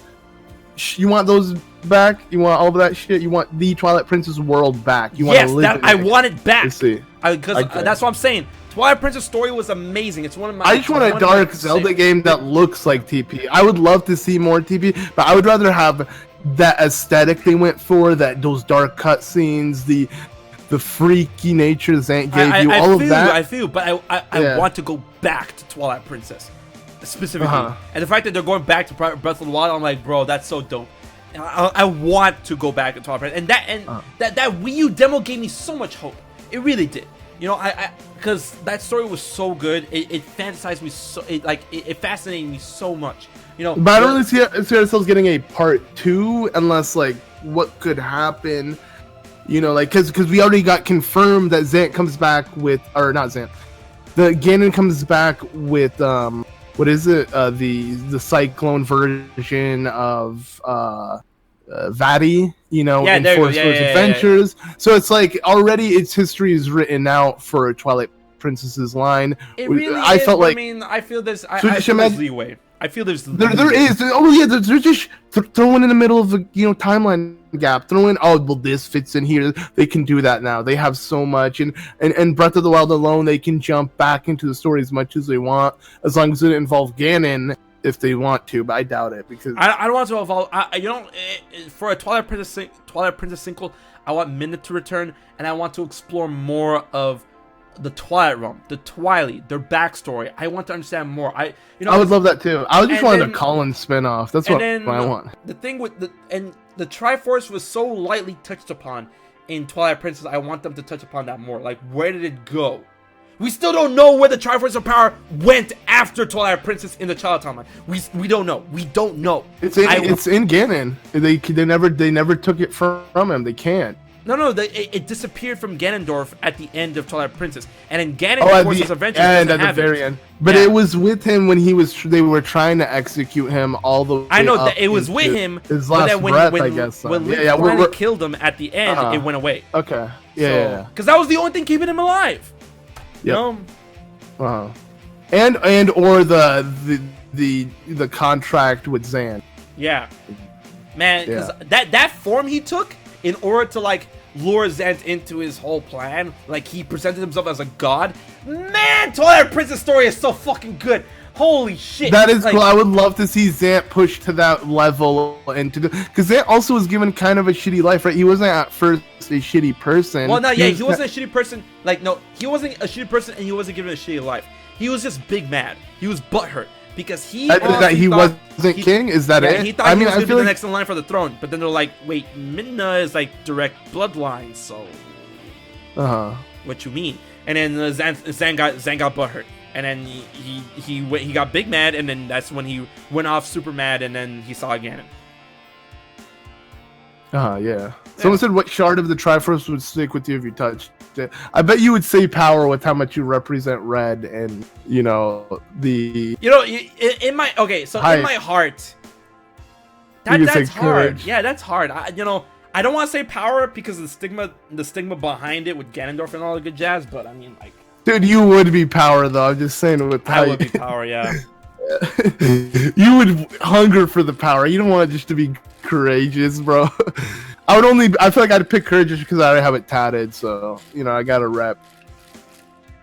But I'm not wisdom, Speaking of tattoos, I need to get my next Zelda tattoo. Damn, what are you gonna get?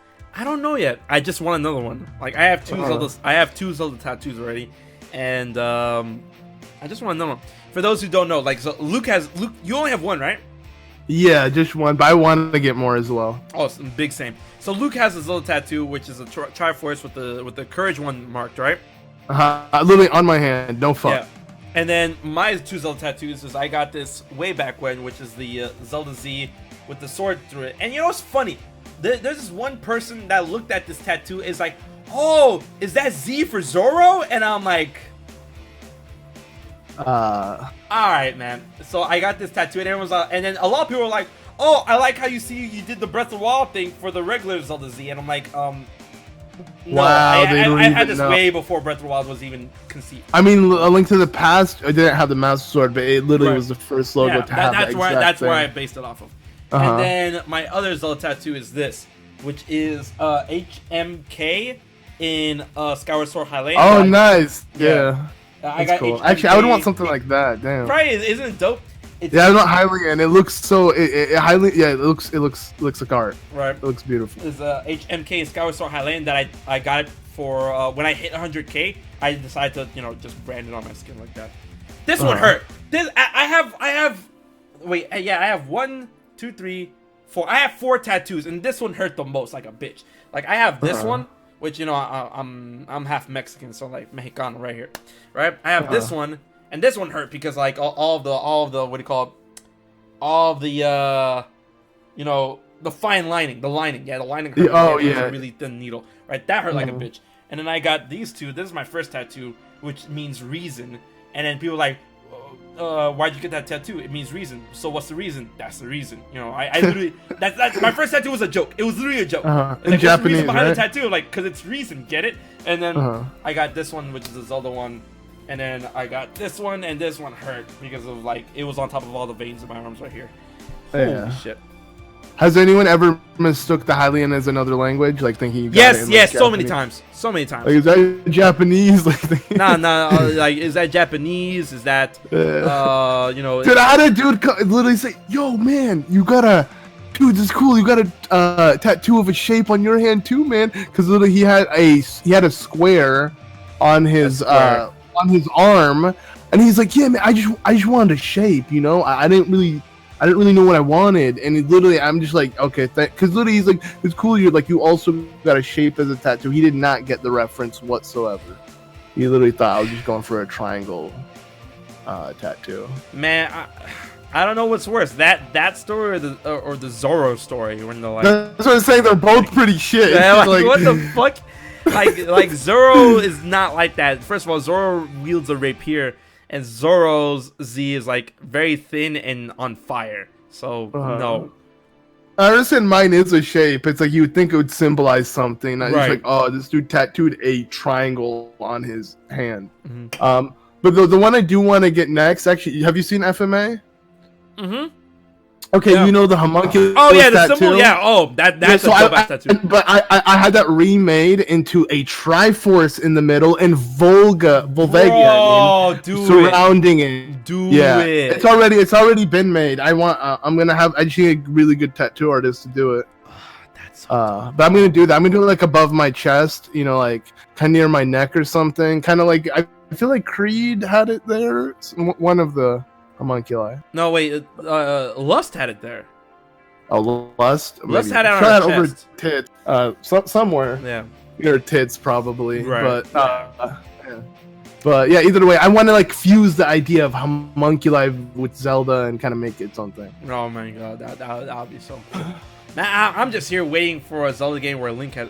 Well, Link does have a tattoo. Twilight Princess, the Triforce tattoo. Yeah. Yep, that's what I was thinking of when I got this. Yeah. I was literally, he has it all darkened. It's like this slightly faded dark color. Right. You know, unlike how it normally glows or it just shows a light outline. It was like literally tattooed on his hand.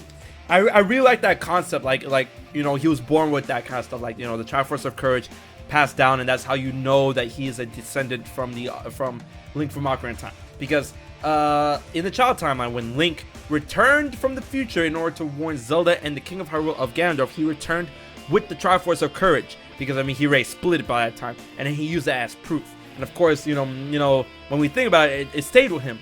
And I want to, you know, it stayed with his bloodline. So that's why the Triforce of Courage was passed on to his son, and then his son to his son. Like, you know, here's a cool question I want to ask you. How many generations do you think there are between Twilight Princess Link and Ocarina of Time Link? See, the thing is, you can put hundreds if you want, but I do believe it was probably, just 100 years. Like, it wasn't much because... So 3 generations? Yes, because Ganon wouldn't have that much time.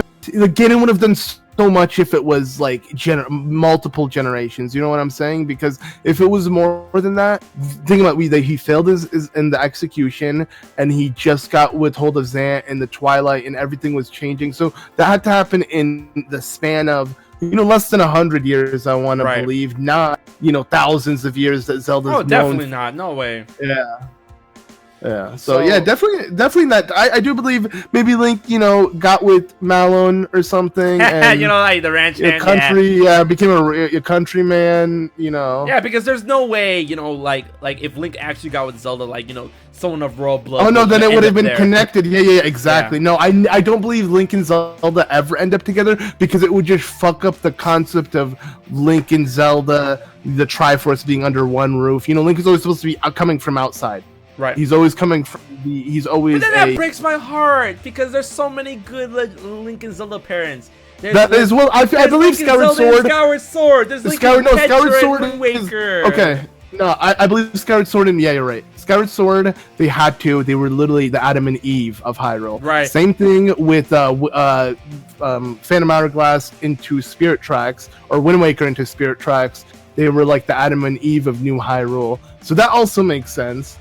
But other than that, every other time when the kingdom is established, you know, she'd probably marry someone in the, you know, into royalty as well. I don't know. In royalty. Yeah, of status. And yes, there you go, status. And then can you imagine Link at that wedding just looking at that shit? I mean, Link, you know, he shows no emotion.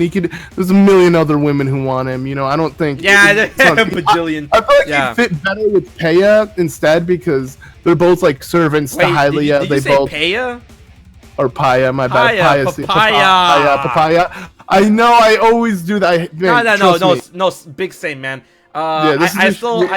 Matt, what is it's Twilight or Twilight? It's Twilight. I know, right? And then people give you so much shit for just like, but I'm not thinking that deep into what I'm saying. As long as you understood what I'm saying, let's just move on. But yeah, I know what you're talking about because I do that in like videos and everyone would point it out. But you're right.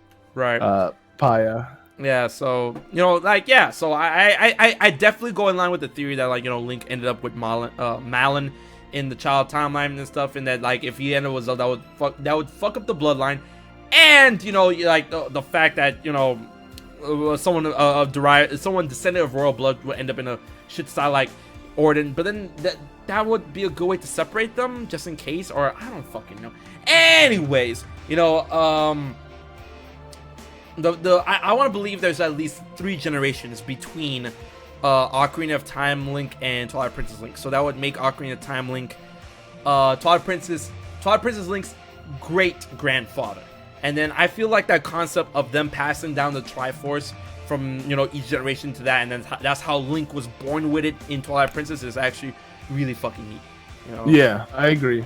I do agree, and I think that's why it makes sense and why, unlike him being, you know, randomly all of this comes upon him at one random day, he was literally from a kid knowing I'm chosen, I have something on my hand. No other Zelda game did that. So exactly, and the fact that it protected him in the Twilight Realm, instead of turning into a spirit, he turned into a wolf.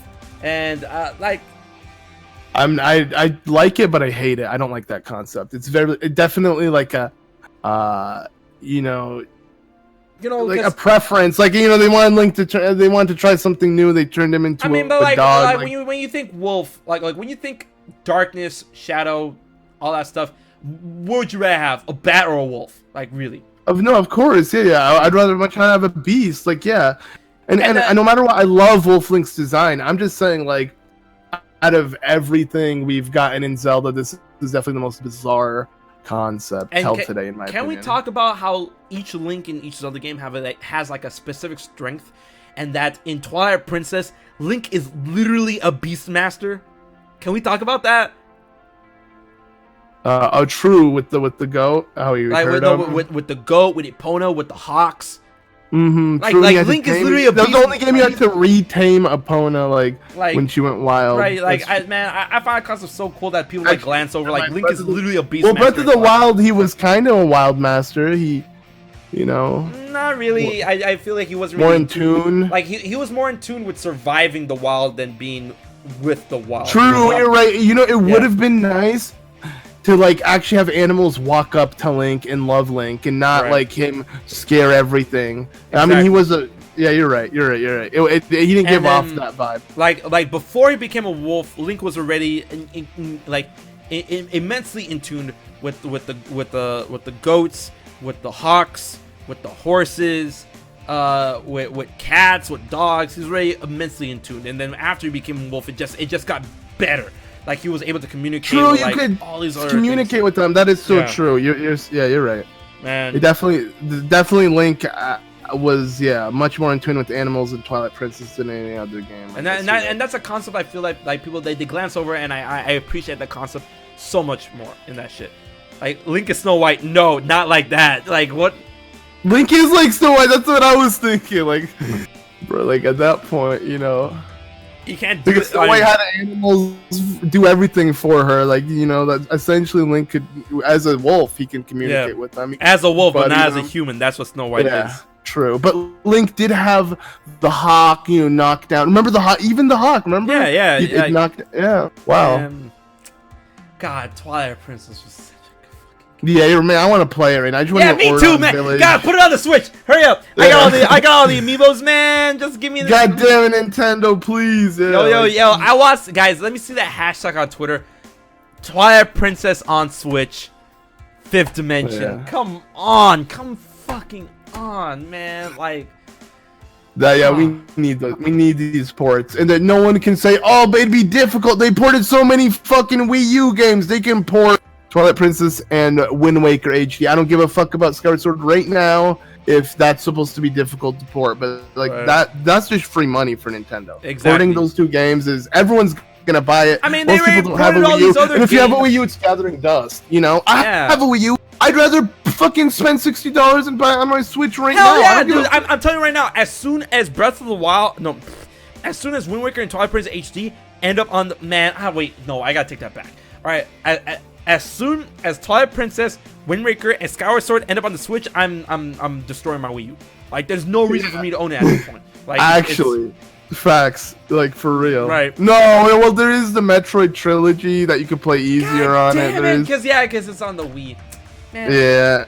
At least Xenoblade, thank God, no longer, so that's good. Right. Yeah, but definitely Twilight Princess and Wind Waker HD need a port sooner than Skyward Sword. But if any Zelda game deserves a port today, it is Skyward Sword. It was their 25th anniversary game. They literally show it, like they owe it to us to bring back that game to life. It is, you know, it's if Square was behind the Legend of Zelda series, we would be on our 7th Skyward Sword remake right now. You know what I'm saying? Yeah, no, I agree with that shit, but we need that. Man, dude, Twilight Princess on the Switch, just give it to me. And can you imagine if that game, like, what if they want to make it look better though? Maybe that's why. Maybe like, okay, look better, but I mean, like, you know how the Switch has more horsepower than the Wii U, which is hilarious, right? Would it be hilarious if Twilight Princess on the Switch ran at 60 frames? That's doable. I mean, the Wii U would run at 60 at times, right? The Twilight Princess, no. Well, the Wii U is capable of running games at 60, but Twilight Princess could not run at 60. What about Wind Waker? It did, right? No, it didn't. It still didn't. Really? Yeah. Huh. What games ran at 60 on the Wii U, Smash. of course. Mario Kart. Never mind. Mario Kart. Yeah, what else? But the thing is, Wind Waker runs at a really weird frame rate. It's past 30, but it's not quite 60, which is weird. You know. You think the TP Link is physically the I think TP Link is physically the strongest. Without physical item buffs? Yes. Out of all the links, definitely. He's the only one that can hustle and tussle with the Goron. Nobody else can. But he needs the iron boots. True. Never mind. Wait, but he could lift them. But he could. Yeah. There you go. Yeah. And I'm back. I'm back. Pedal, but you know what? I'm fucking staying true to my first statement. Twilight Princess. Physically, I think he's the strongest out of all of them. Yeah.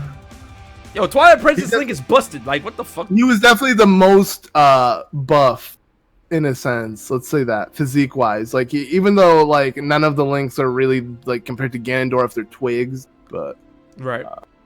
Yeah, he definitely showed. He looked like the most manliest Link. Let's say that, you know, especially with the chainmail and everything, and the dark aesthetic. You know, like compared to Breath of the Wild, like I feel like Twilight Princess would smack the shit out of Breath of the Wild Link. You think so? I'd love to see that. You know, I'd love to see. I think just them interacting with each other, even if they don't talk. Physically, I think Twilight Princess Link is stronger, but I think Breath of the Wild Link knows how to fight better. Nah, dude. Twilight Princess Link will just fucking clap the shit out of you, bro. Like that dude grabs a fucking goat and tosses it. Like, all right. Let me see that in the chat. Who agrees with me? Who agrees with Luke? Luke says that Twilight Princess will clap the shit out of Breath of the Wild. And also in the comment section in the video. Oh my god.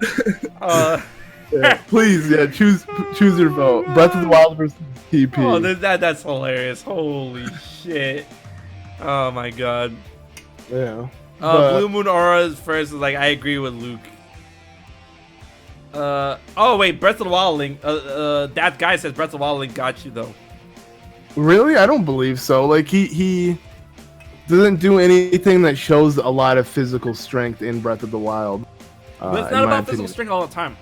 And you know, I understand that he would that's nice and he was an amazing swordsman, but I'm just telling you the brute strength that the Twilight Princess Link had. Exactly, and I feel that Breath of the Wild Link will be able to use that strength against him. He literally beat the shit out of King Bulblin, like King Bulblin even, one-on-one.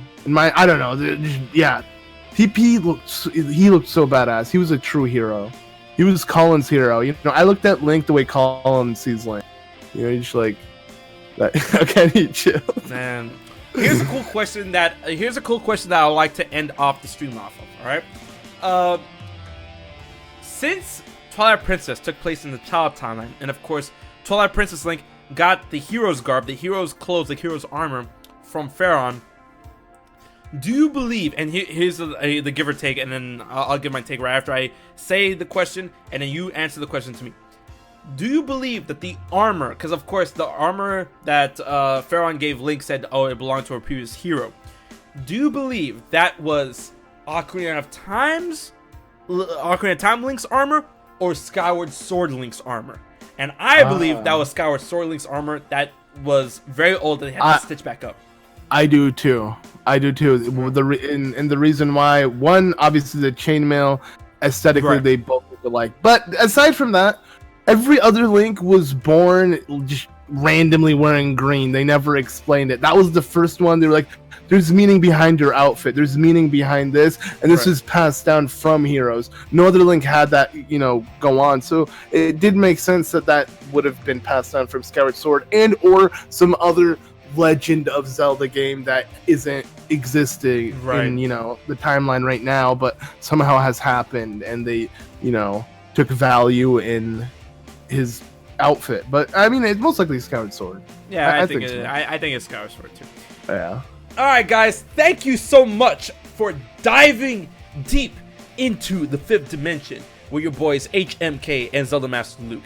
Be sure to go subscribe to ZeldaMaster Luke's channel, which I will leave a link in the chat and in the description box below on YouTube, because we had a great time talking about Twilight Princess in the 5th dimension. Now, before we phase away from the 5th dimension, next week we will also be going live 5 p.m. Eastern Standard Time with a different guest, in which the focus of that stream will be Kingdom Hearts and Oath to Return. That's right, ladies and gentlemen, Verum Rex. So, until the next dive into the 5th dimension, this has been your boys HMK and ZeldaMaster Luke. You want to go ahead and plug them off and, let them know who you are before we sign off? Just be on the lookout, because if you want to hear more of HMK and I discuss stuff, you can catch it real soon on both our channels. So just keep an eye out. We'll just say that, Oh yeah, it's gonna be good. It's gonna be good. So guys, thank you so much for joining us in the 5th dimension. This has been HMK and ZeldaMaster Luke, and we will check you guys later. Bye.